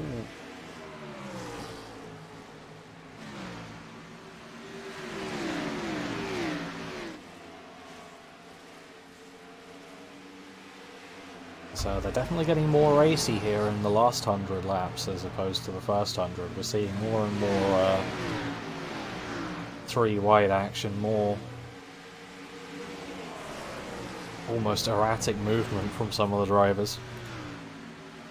Absolutely. It's Chad Waller and Francisco Villarreal slugging it out for 8th right now. Isaac Wilson right there as well. Wilson going to capitalize on the poor decision making, and he's going to bring Mike Iskandar with him, as Villarreal struggling right now. Got freight trained, as in front of him, that's Jalen Battle and Jeff Wimmer going hammer and tongs. And here comes the 38 of Waller to the inside of Wimmer. Yeah, well, there's another sniff at 3 wide there. So I can see them absolutely going for it in the last few laps.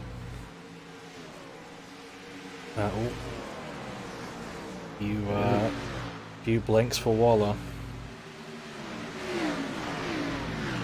Wimmer now works the outside of Battle, wrestles the spot away from him. That's the first clean pass we've seen completely done on the outside from that NOS Energy number 15. Now Battle has to deal with Wilson. Wilson with a good head of steam. Throws it way down to the inside, going through 3 and 4. And it looks like that was Lyles going for a ride going through 3 and 4 as well. She slips up way high, gets it collected, but now has to deal with Wimmer all over the inside of the 36. Lyles battles back on the high side, though. Momentum down the back straightaway. Give it to the 38.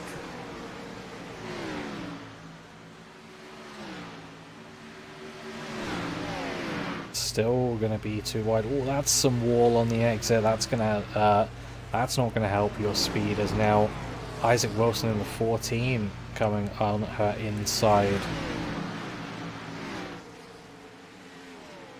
Chased it down the track as well. Glad no one was there. I was going to say, are they doing the Indy Snake at Dover? I've never seen that before. It looks like they're trying, but That's an angry pack of wolves right there behind Lyles. Iskandar is going to be the first one to get clear. And now you've got two men that we've seen battle a ton. Francisco Villarreal and Jalen Battle right there behind her. Brian Chu there as well. Chu starts to turn his laps around, as early in the run he was falling backwards. Now he's starting a steady climb back towards the front, as Lyle's not giving up on Iskandar. Looks to the inside, but here comes Villarreal on her back bumper as they come off of turn number 2. Villarreal's going to get to the inside going through 3 and 4. I was just going to say, Villarreal and Battle, neither of these guys in the same car, or at least the same number as they were last season, so seeing these two battle in completely different cars is slightly alien, but yeah, and the fact that they're hopefully both in Chevys this season Yeah. and driving for the same team owner. yeah, They're, that's a lineup to have. yeah, they're both driving for Hendrick. Think about the Hendrick lineup in this race alone. Villarreal, Battle, Hagman. Who were our top 3 finishing in points last season? Yeah. Oh, Iskandar and Lyle getting into it.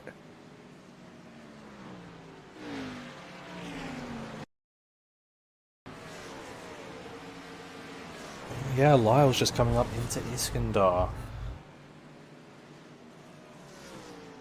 Go back to that one.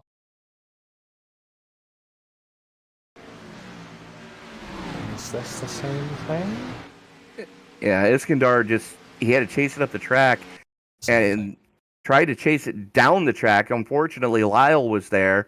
Hagman getting it locked down to try to avoid hitting anyone. And I dare say that we are going to see wholesale pit stops here. Yep, I'd say that's a good bet.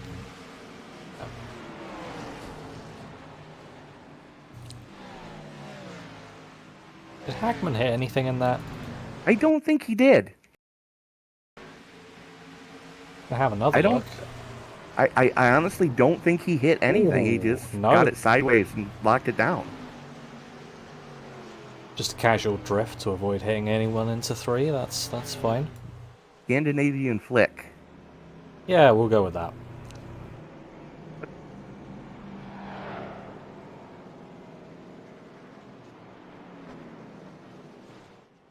Good thing no one was hiding in the pace car there, as Eugene Thorne getting a lap back.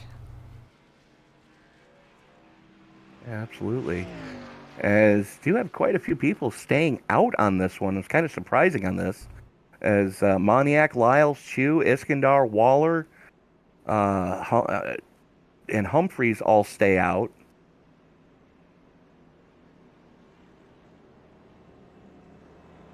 Lyle and Iskandar coming down this time.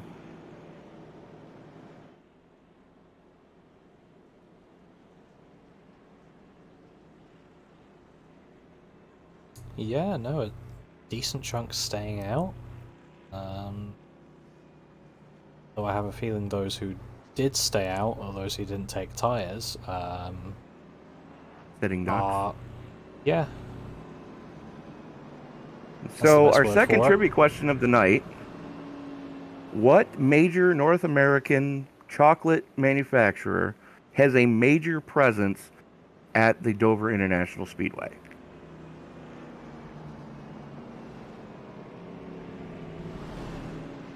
And it's been that way at least for the last 50 years. Time to see if Google can help me.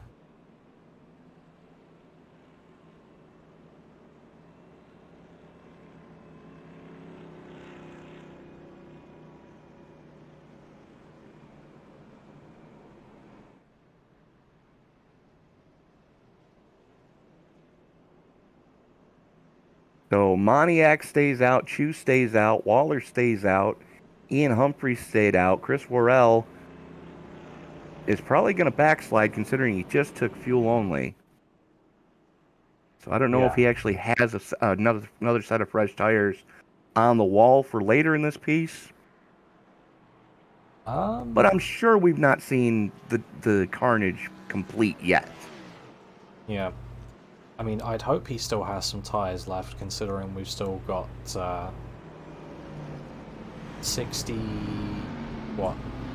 66 at the line. Something like that. You never get the maths right on that one.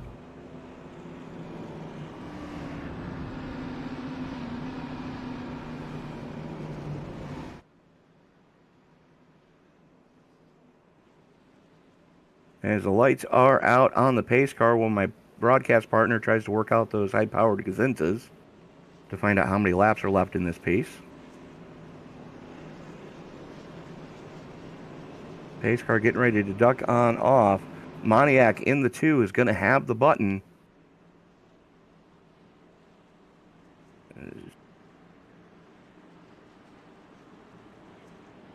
Pace car is in. Field working its way through the 3-4 complex. Field working its way now into the restart zone. Green flag is out, and we are back underway as Moniak stacks up the inside line. Just spun the blazes out of those tires. And that's nearly going to put us 3 wide. Could still be with Ian Humphreys as the meet. Not quite going to happen though. Ian Humphreys way high. So Carnes and Brostrom can both get past. And Moniak back up into the lead. But I have a feeling that's going to be short-lived because here comes the group that took tyres. Yeah, absolutely. Skylar Carnes all over him right now as he's going to bring Brostrom with him to the inside.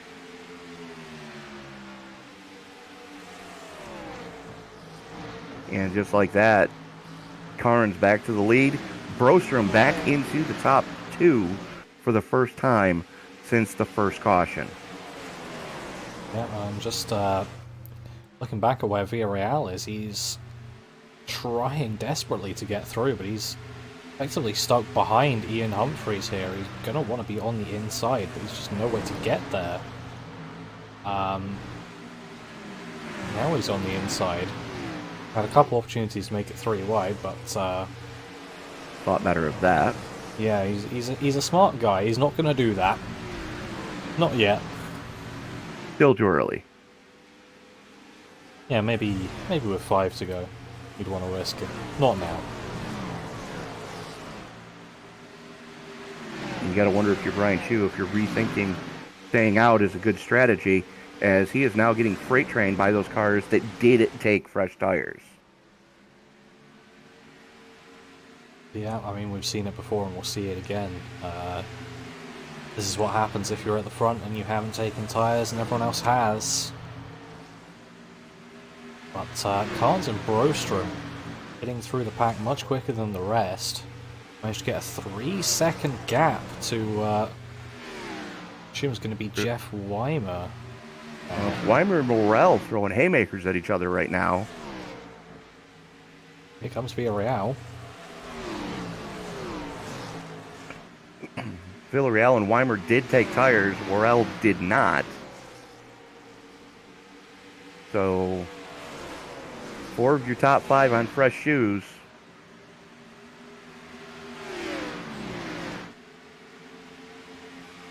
And you got to hope if you're Chris Worrell that you've got another set left on the wall and you didn't burn through them too early, as now Jalen Battle works around him as Villarreal goes side by side with Weimer down the backstretch. Yeah, Hackman making his way back up as well, and now past Worrell. So, now we got, that's the top 7, all on the fresh tyres. And, 5 cars behind Worrell also on those fresh tyres, so I have to admit, not looking too good for him as Hagman making his way past Battle. Yeah, Quickly probably getting up not towards the front and back. not the best decision making as far as when to take tires tonight. But he did lead a couple laps here, so all important bonus points for the 20. As Skylar Carnes and Linus Brostrom are now out almost to 4 seconds to the good over Francisco Villarreal.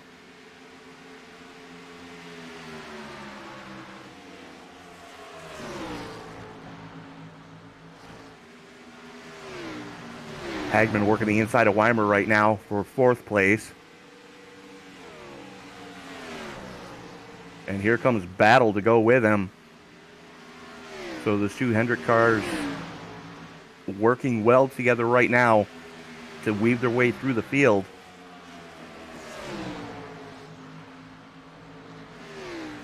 As we've got 300 cars,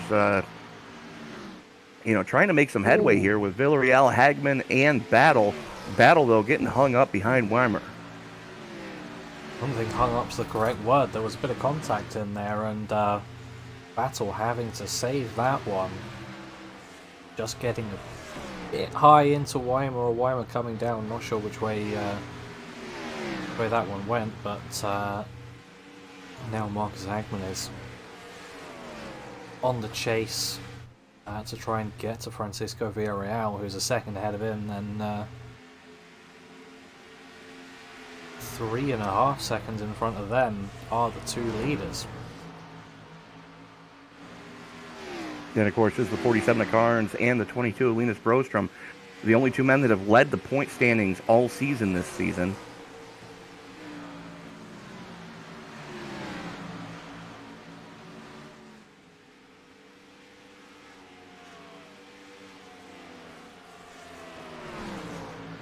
JB Banner in the 48 now working the inside of Worrell to get back into the top 10.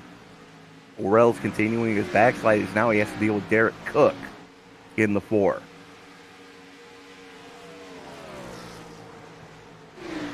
Jalen Battle, though, taking another shot at Weimer, coming through 3 and 4. Battle up into 4th. 5th. I can math, really, I can. And looking up at the front, 47 and the 22 just sticking together there. It's almost like a bit of a temporary truce. Yeah, kinda. But there's still a lot of racing left as we are working lap 50 of 200. So it'll be 50 to go at the stripe.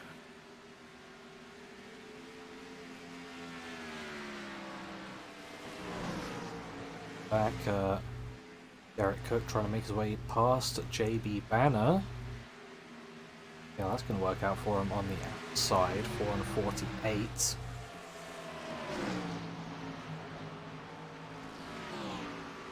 Sweeping around the outside.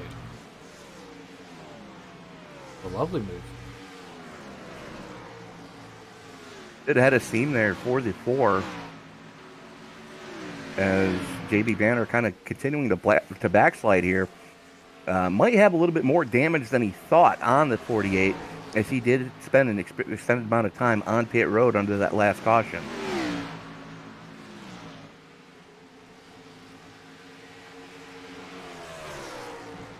Casey Tomlinson and Chris Worrell going hammer and tongs at it behind Banner right now. Move Tomlinson up into 12th. Worrell back to 13th. Yeah, he's going to be hoping for a caution pretty soon if he still has tyre set left. I assume he would have at least one, but I'm not sure how many. I'm not sure how many the rest of them would have. Hopefully everybody's got at least one left. Yeah. As Brian Chu continues his climb back up through the field as he's working around the 27 of Ian Humphreys right now.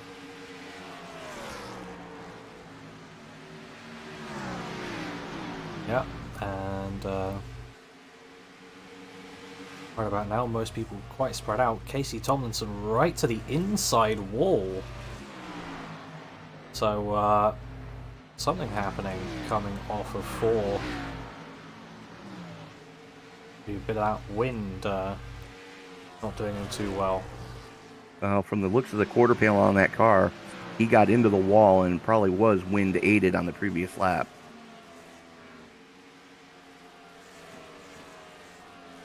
Yeah.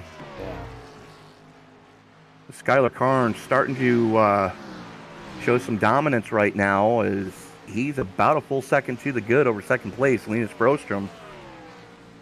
And then you're another second and a half back to third place, Francisco Villarreal, who's almost 3 full seconds to the good over Marcus Hagman.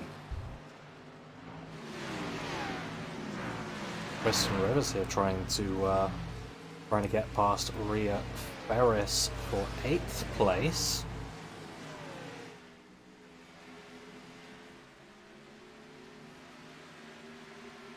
Doesn't quite look like it's gonna happen. At least it's not gonna be easy. Not with that lap car on the high lane. Yeah, no, definitely not. But I think that's probably where you prefer them to be. Right, but it kind of hampers you trying to go 3 wide to get a pass done.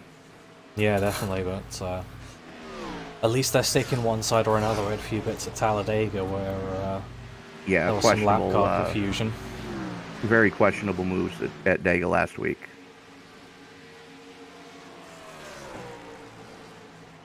Still waiting for an answer on our second trivia question. What major North American chocolate brand has a major presence here at Dover Speedway and has so for the past 50 plus years? Oh, we've had an answer. And you are absolutely correct. Hershey for 66 years. That's at least one of the ones we have. That is the well, I mean, you guys have Reese's over there, don't you? In special American import shops, yeah. Not. I don't know if I could live in a country that didn't have Reese's peanut butter cups in it. You have M&M's. Yeah. Okay, so that's Mars. You have Hershey bars. Coming down for a green flag pit stop. So he is, yes. So we're seeing a few green flag pit stops now because Brian Chu's in, Colin Zima's been in. Absolutely. So it should be money stop time as we are inside 40 to go. Carnes continues to show the way. 2 seconds to the good over Linus Brostrom. Now, Jason, let me ask you this. Do you guys have Nestle over there? Yeah. Okay, so you at least have 3 of the major chocolate brands from here. The only one you don't have would be the Reese's Company. Yeah. Not going to give my specific opinion on the one you just mentioned, but we move back to the racing. Chris Worrell and Rhea Ferris battling it out. Looks like the 20 just getting past the 12, and I don't think that damage is doing too well for Rhea on the rear right.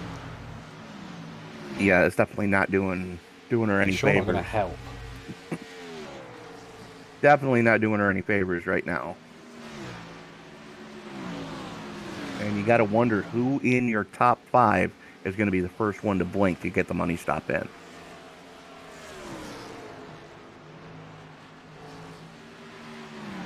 Skylar Carnes worked his way around the 1 of Casey Tomlinson. That leaves us with 12 cars on the lead lap.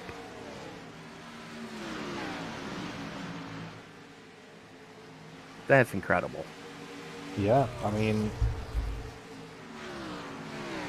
if I look back to last season's race here, do you remember how many cars finished on the lead lap that time around? No, but I can go look and surprise myself. Recommend that, as we see Villarreal and Brostrom going at it. While you have a look, the two of Manny Boniak very eager to try and unlap himself. Right on the back of that 9.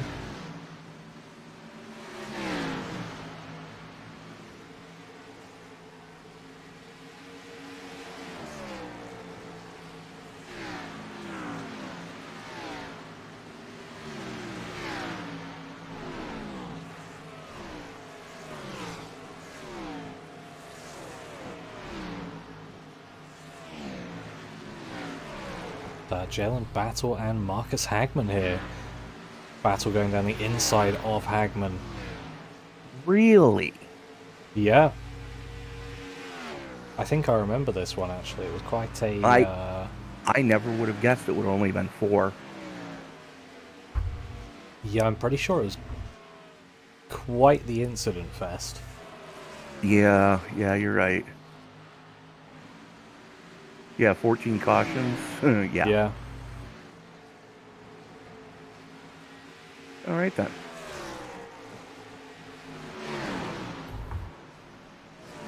And, ooh, Villarreal's round. Ouch. Just hope he doesn't get collected by anyone. He's not on the line, so, didn't get collected.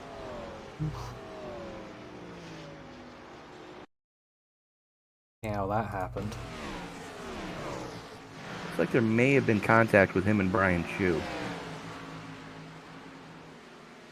Yeah, Brian Chu just absolutely wrecking him out. I have to say, I know you've just come on to fresh tyres, but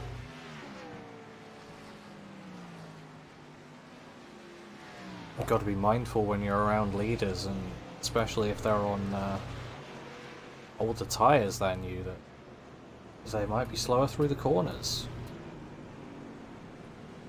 Yeah, absolutely.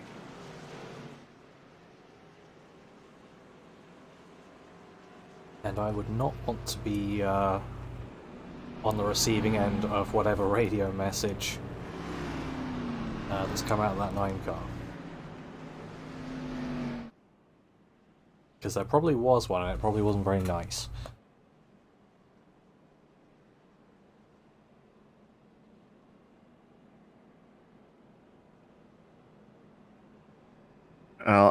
I'm just kind of paying attention to what they're saying right now. They're Chu's apologizing because he didn't realize he got into him.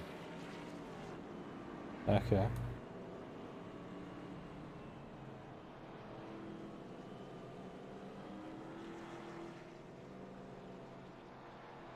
So, no harm, no foul. As wholesale pit stops, this should be the money stop for everybody.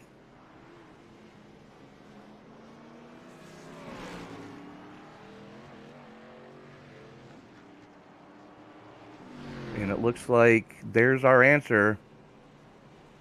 Worrell did have a set of tires left. Casey Tomlinson, 4 in fuel. Skylar Carnes, Linus Brostrom, Jalen Battle, Marcus Hagman. Everybody taking 4 in fuel there. Yeah, I mean, realistically, if you want to do anything, it's your only real option here. Yeah, absolutely. Villarreal staying on pit road just a little bit of an extended period of time to get some damage fixed on that number 9.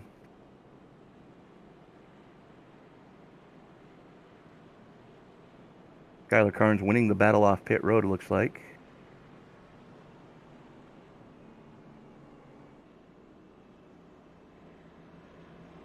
Looks like Villarreal's unfortunately going to go a lap down. Mm-hmm. So, might not get to talk to him. I was looking forward to a little conversation with him at the end of the race.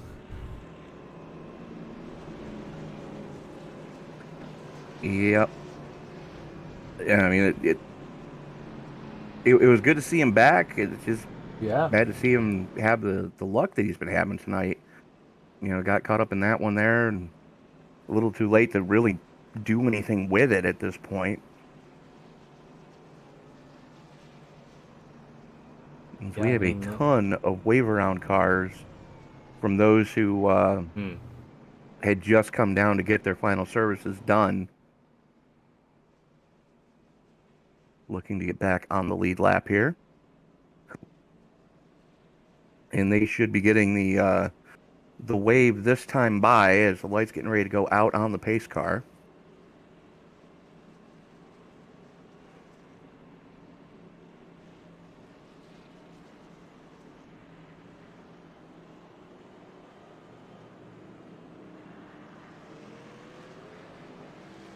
Big surprise, Skylar Karn electing to take the outside line.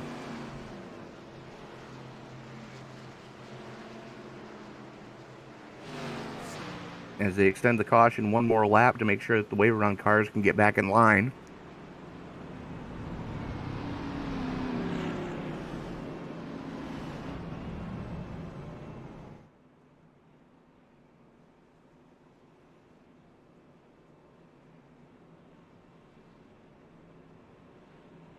Carnes and Brostrom going to lead us back. Marcus Hagman back into the top 5.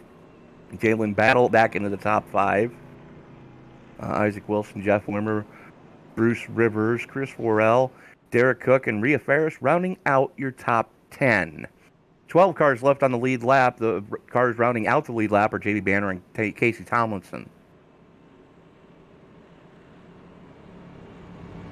As we should see lights out this time on the pace car, as it looks like everybody's back in line.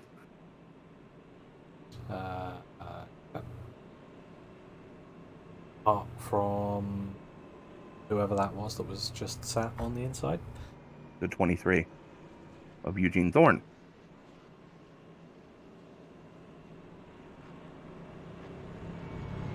Okay.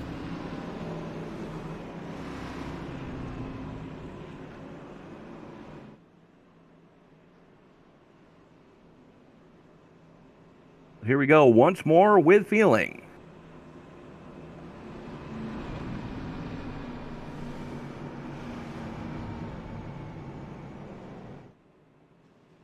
Place your bets, ladies and gentlemen. How many laps are we going to see? I've got my bet, but I'm not saying it.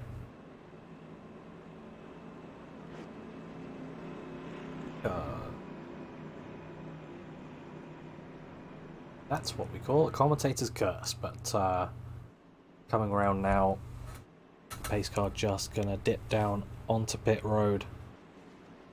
Skylar Khan's gonna have the button as we wait for the green flag.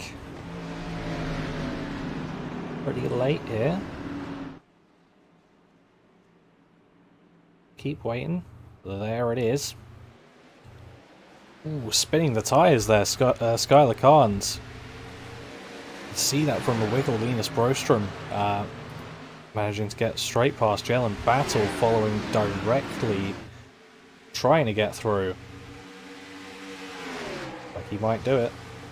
Looks like Carnes may have been pinched into the wall coming off at 2. They're 3 wide behind him, but something happens to Isaac Wilson. He gets split up the middle between the 20 of Roel and the 15 of Wimmer. Right now, the battle at the front is between Brostrom and Battle. As almost contact, Battle trying to save it, and he's around. Ow. Oh!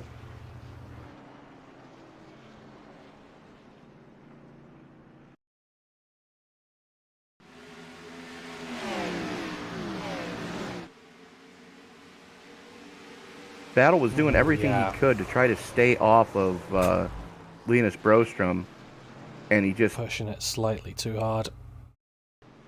Just could not save it.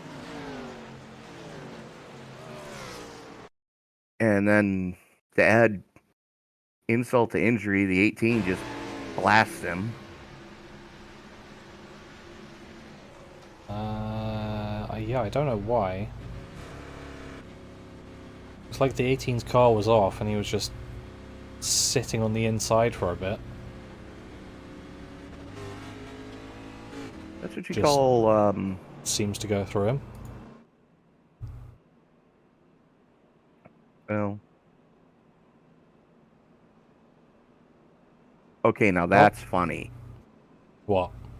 I just took a look at Linus Brostrom's picture. Yeah. Do you see what is in the background of that picture? No, I cannot quite make it out. That's the Dover track mascot. That was taken in the right place. I know, right? All he's got to do is hang on for 20 more laps. Well, But- you say it as if it's easy. Sure. Yeah, why not? About as easy as getting struck by lightning. Hmm.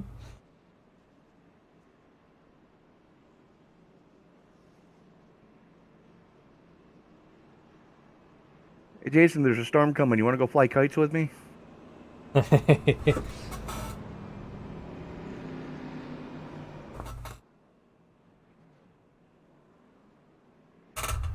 Anyways.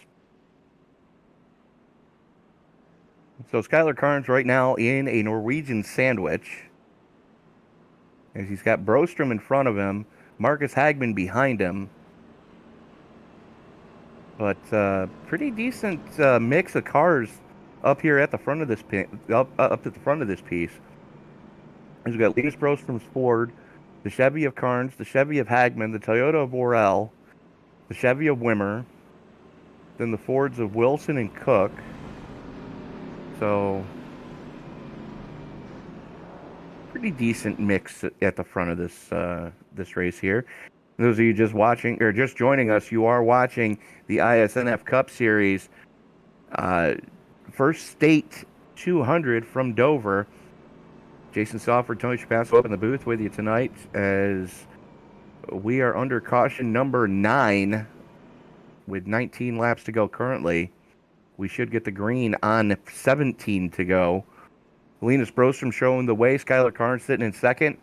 Hagman, Worrell, Wimmer, Wilson, Cook, Banner, Rivers, Ferris, Tomlinson, Battle, and Corchain rounding out your lead lap cars. There's only 13 cars left on the lead lap.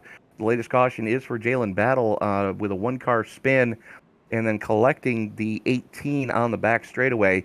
So Bruce Rivers with a lot of front-end damage on that Toyota.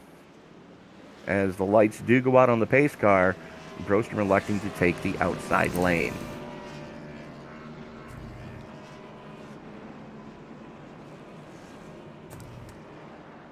Yeah, once again, take your bets for how many laps we're going to have here. My guess last time was completely wrong. Oh, what I was going to say is take your bet, double it, then divide it by 2, and I'll take that bet.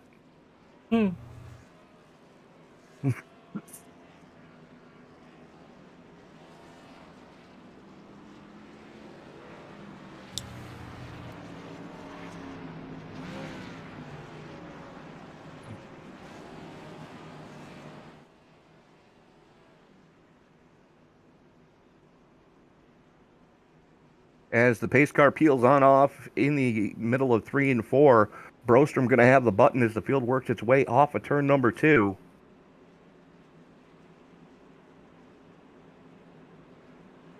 Brostrom holds him down, waiting for that green flag to come out. Rolls into the trigger, and Carnes goes with him. Carnes with a good jump on the inside lane. And it's Chris Worrell right there as well. The rookie quickly becoming a force to be reckoned with here in the iSNF Cup Series. Missed the first race of Daytona and has since been on fire. As the 15 of Jeff Wimmer works to the inside of Isaac Wilson. It's going to leave JB Banner hung out to dry out there. Right now, though, Skylar Carnes, Linus Brostrom at the front of this thing. Brostrom, though, has his rearview mirrors filled with the 20 of Worrell, as we are going to be 15 to go at the stripe. Yep, all looking fairly tame for now, but I'm sure that's going to change. We're all sort of half looking to the inside as Brostrom sets quick time as we've got a caution. Yep.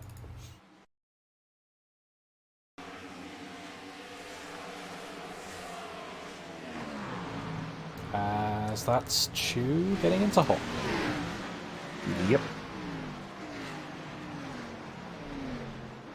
Just before that caution came out, though, if you take a look at the lap times that were laid down by your top three, Carnes 22.37, Brostrom 22.35, Worrell 22.37.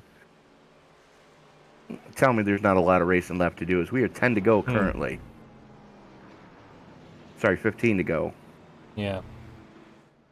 Probably be around about 10 when we go back to green, but just looking at fastest lap of last season's race, we're not quite there yet, but I will say we'll probably be close or there. Last time around, 22.3 was the fastest lap set. That was by Skylar Carnes. Well, he's gone 22.37, so... Yeah. They can looks like shave Jalen Battle 700s going off pit it. side to try to get some more pit farming done on that car. Do not blame him.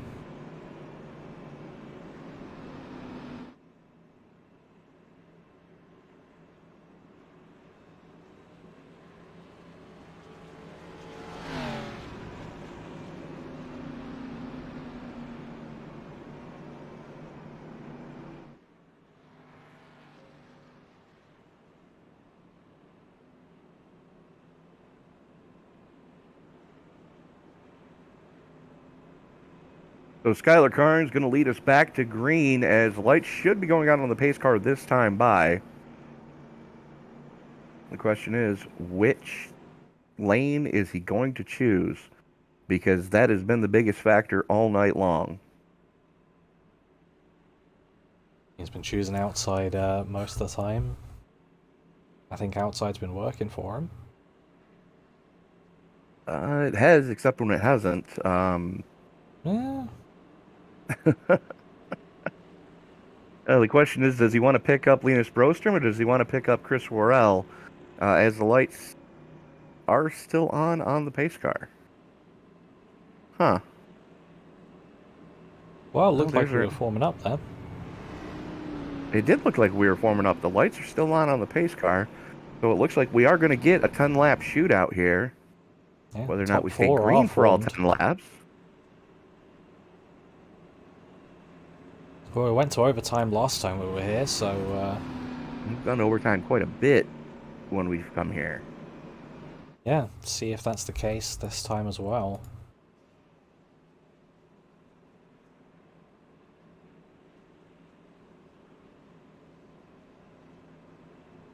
Jason, I'm going to tell you right now, if you ever want a fun car and track combination, take the Wheeling Modified around this place. So much fun. Is that free? No. Then I pass for now. But you get 2 cars when you buy it.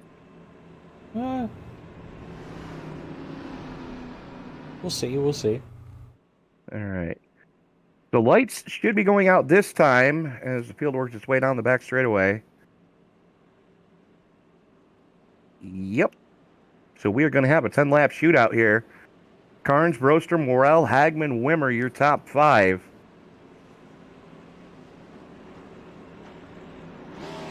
So...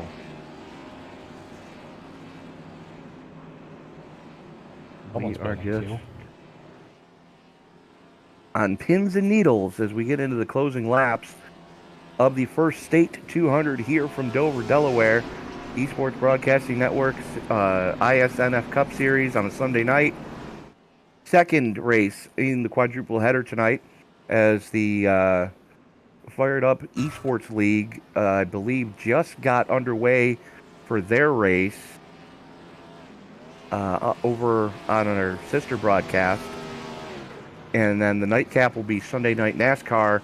I believe that's an 8:30 green flag for that one tonight.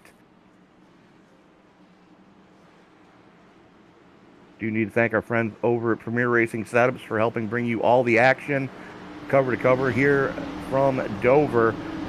Pace car is in. Carnes has the button.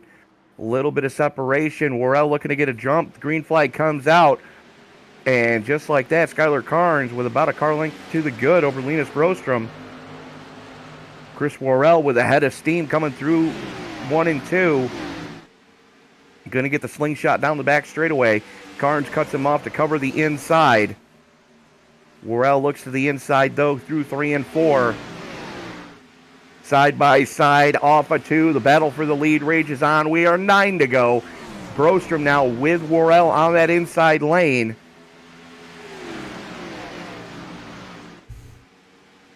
Does Worrell have anything for Carnes? That's the question. Well, we will see. It looked pretty good when he tried to make that move to start with, as we're back under caution again.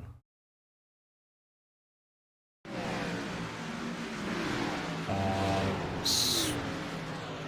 34 was getting loose, and then John Hopley got loose on his own, straight into the 16 on the inside.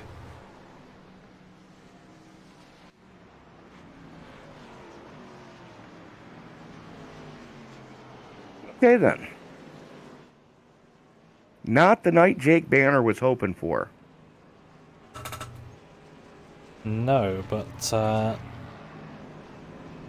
JB, on the other hand, running up in 6th, up 15 spots.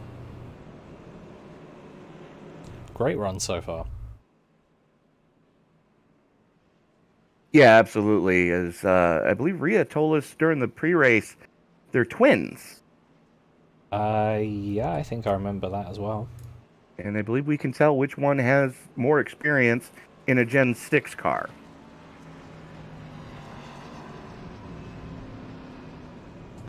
Probably true.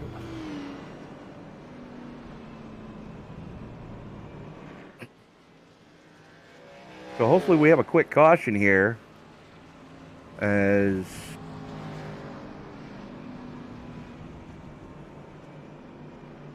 we're going to restart inside 5 to go.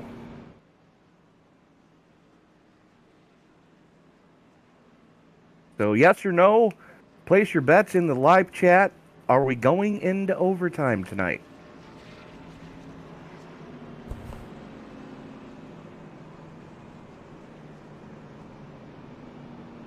Most interesting bet of the night.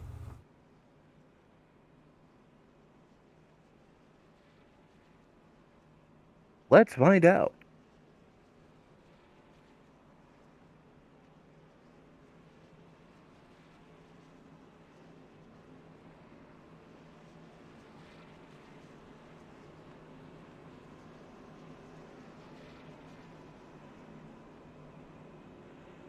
As lights are still on the pace car. So are we going to get a natural green-white checker here? That's a possibility. Definitely going to be close to it.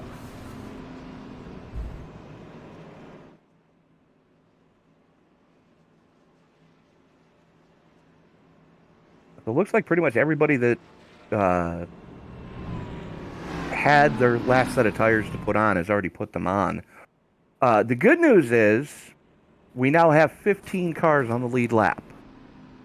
Mike Iskandar, the latest to get the wave around.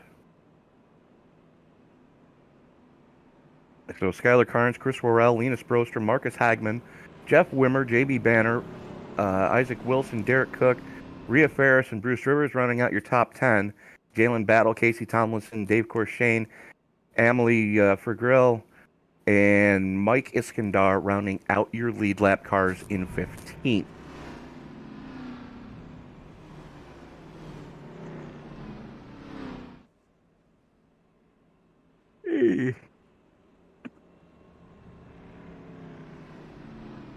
As light go out on the pace car, Carnes electing to take the inside lane this time. Interesting. Probably feels he can just hold that inside, and if he are ahead on the way in, you might be ahead on the way out. Well, if Worrell gets the same type of restart that he got last time, we are going to see some carnage in turn 1.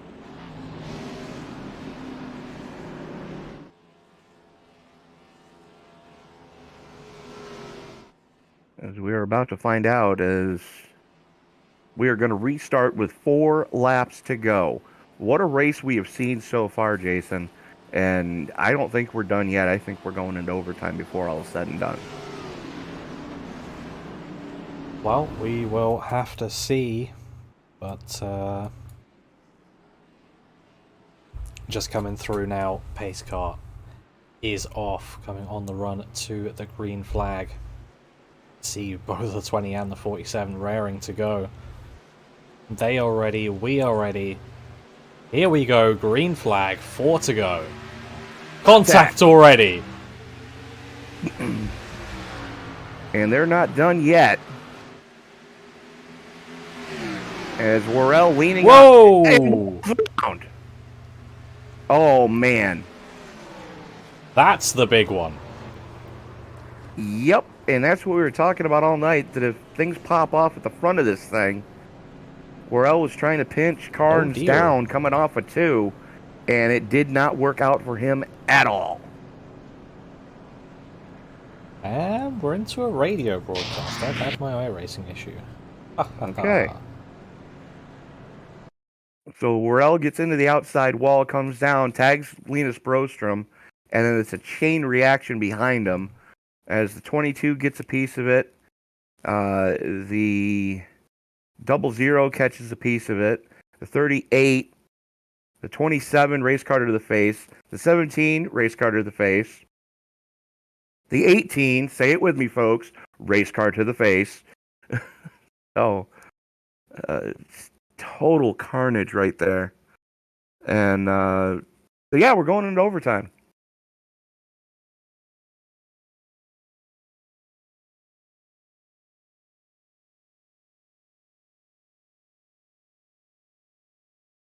So good news if you're a Jalen Battle and JB Banner fan.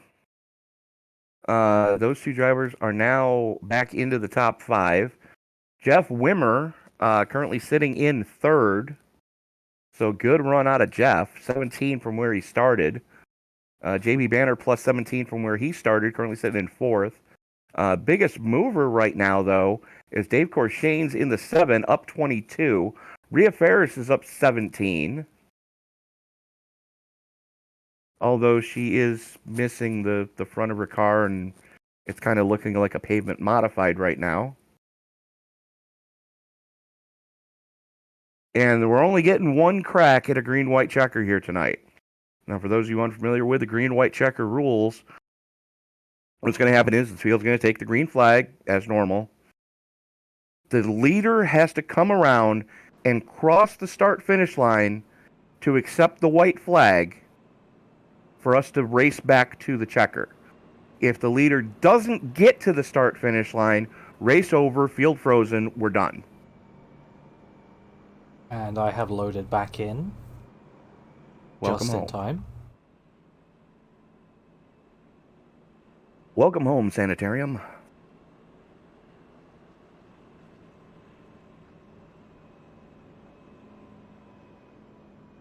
So yeah, a lot of heavy damage right there. Rivers is in pit road getting that car fixed. Isaac Wilson's still on pit road getting that car fixed. Chad Waller, Emily Fergrell,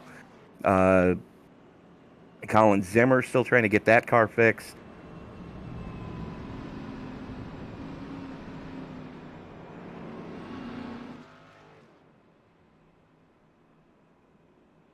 And the 20 is nowhere to be seen. Oh, there he is. Yeah, he's A little bit of damage there. there He's on the 20. Yeah, just a bit. Only that's good smoke coming out the back. No.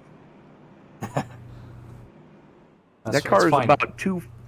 about 2 to 3 feet shorter than it should be. Fine. He's elected a new pope. It's okay. No, it's white smoke, not black smoke. That's when they don't elect a new pope. Yeah, when it's white smoke. Yeah. I don't know. Okay, I'm getting confused. You're probably right. I'm usually well- wrong, so don't believe me in anything about that. Did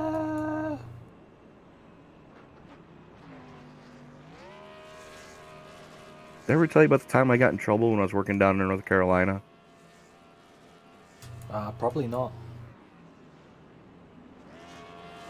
The team owner was a born-again Christian Southern Baptist, and we got on a theological discussion one day, and I just threw my hands in the air and said, I swear to God, I'm an atheist. The look on his face, if he could have shot daggers out of his eyes, I wouldn't be here right now. Yeah. And we're going single file, kids. Green, white, checker finish, single file restart. What could possibly go wrong? As the pace car makes that left turn on the pit road, Carnes has the button, working their way through the 3-4 complex for what will be the final restart tonight. Down the front straightaway they come. Green flag is in the air, and we are underway. So far, everybody gets away cleanly. Here comes JB Banner trying to make some headway on Jalen Battle. As Marcus Hagman giving Skylar Carnes all he can handle right now for first. White flag is going to be in the air, this time across the stripe. 1 mile to go at Dover. Skylar Carnes holds the point. Marcus Hagman's going to have one more shot at him down the back straightaway here as they come under the Dryden Bridge, now under the Ally Bridge. Skylar Carnes is going to cut off the attack from Hagman. Hagman slips up. Skylar Carnes is going to hold him off. Your winner out of Bristol, Tennessee, Skylar Carnes wins at Dover. And why not at the end, sets the fastest lap of the race. Tying last year's mark with a 22-3 dead. And they get into each other at the end. I think that was just a little playful banter between the two of them. Yeah.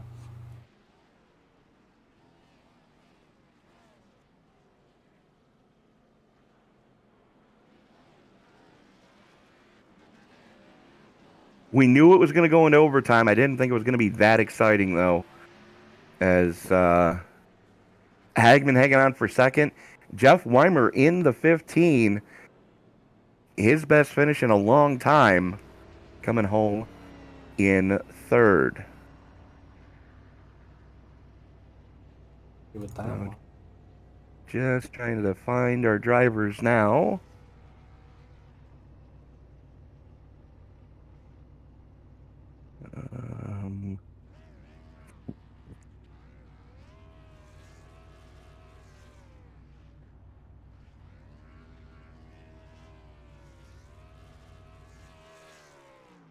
Why do I not see Skylar? Looking back, I'm not sure I can see a benefit for Jeff Weimer, actually.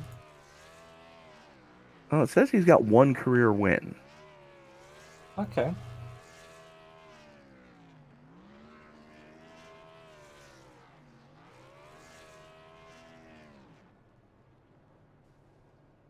Well, either way, it was the best finish in recent memories, up 17 spots from where he started, so...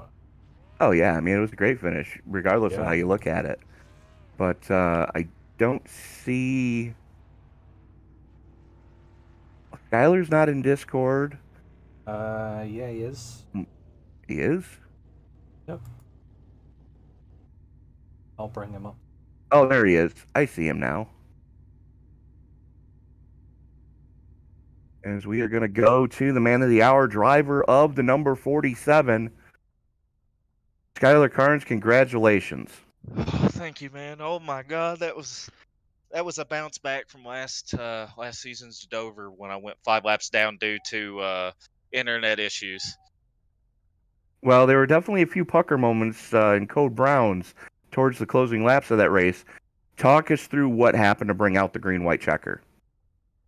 Well, I definitely know on that last one I apologized because to the 20 because I felt like that was my fault. And he was not going to give up either. We both were just racing hard for position, and we just ran out of real estate. That's exactly what we did. We acknowledged it. He isn't mad at me. He's a little, disappointed about the outcome, but he isn't mad. We were both hard racing. I apologized to him, and then he was all good.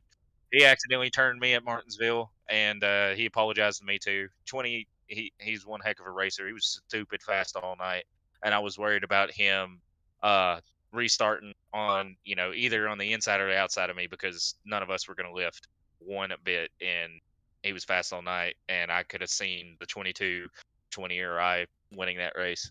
We were the 3 fastest out there. Well, it's fast becoming, you guys are fast making a statement that between the three of you, that the championship's going to go through you three to get it. But, Skylar, again, congratulations. We go from one difficult track this week to a very difficult track next week. We go to the throwback race at Darlington next week. What are your thoughts about wanting to, yes or no, earn your Darlington stripe?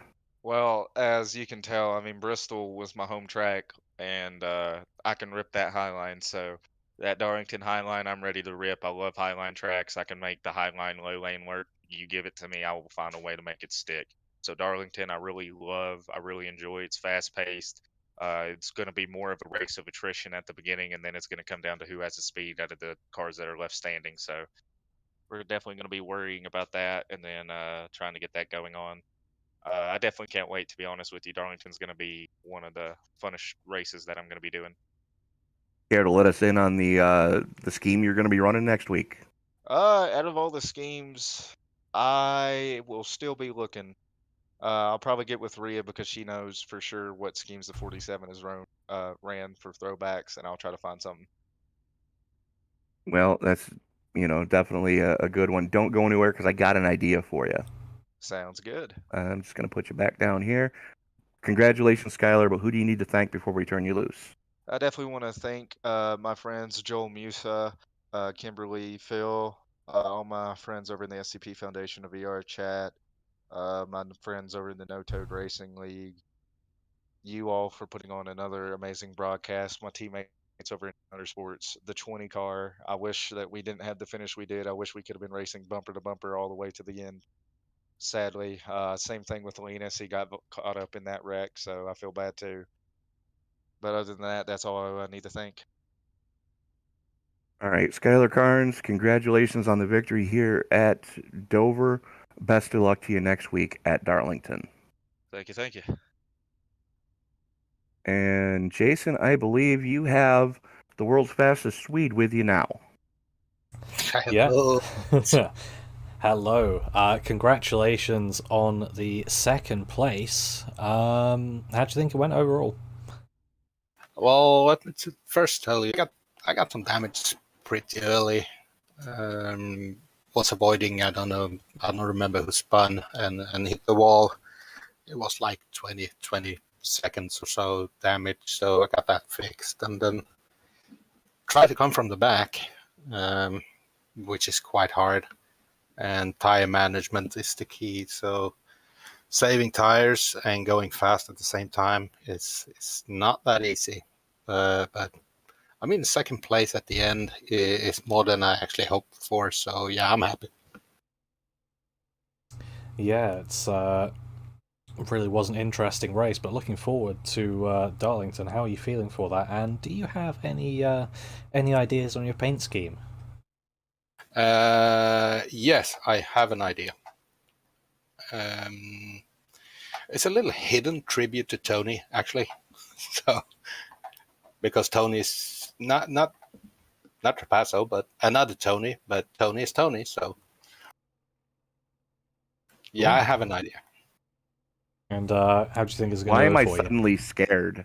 Yeah, you don't have to be scared. It's Mark Martin ran that scheme a long time ago. Oh, I know what you're taking. Okay. So you don't have to be scared. Okay. I know. Well, All right then. yeah, Well, I'm sure it'll be. big, I'm big, sure big it'll be. congrats to Skyler for the win. Yeah, absolutely. Top six, all Chevys. But before we let you go and celebrate, who do you need to thank? First of all, I need to thank my family for letting me do this, and also my team back in Sweden, 4C Sport, and our sponsors, Cooler Master, Moby Rental Cars, and Kappa Bar is a gaming bar.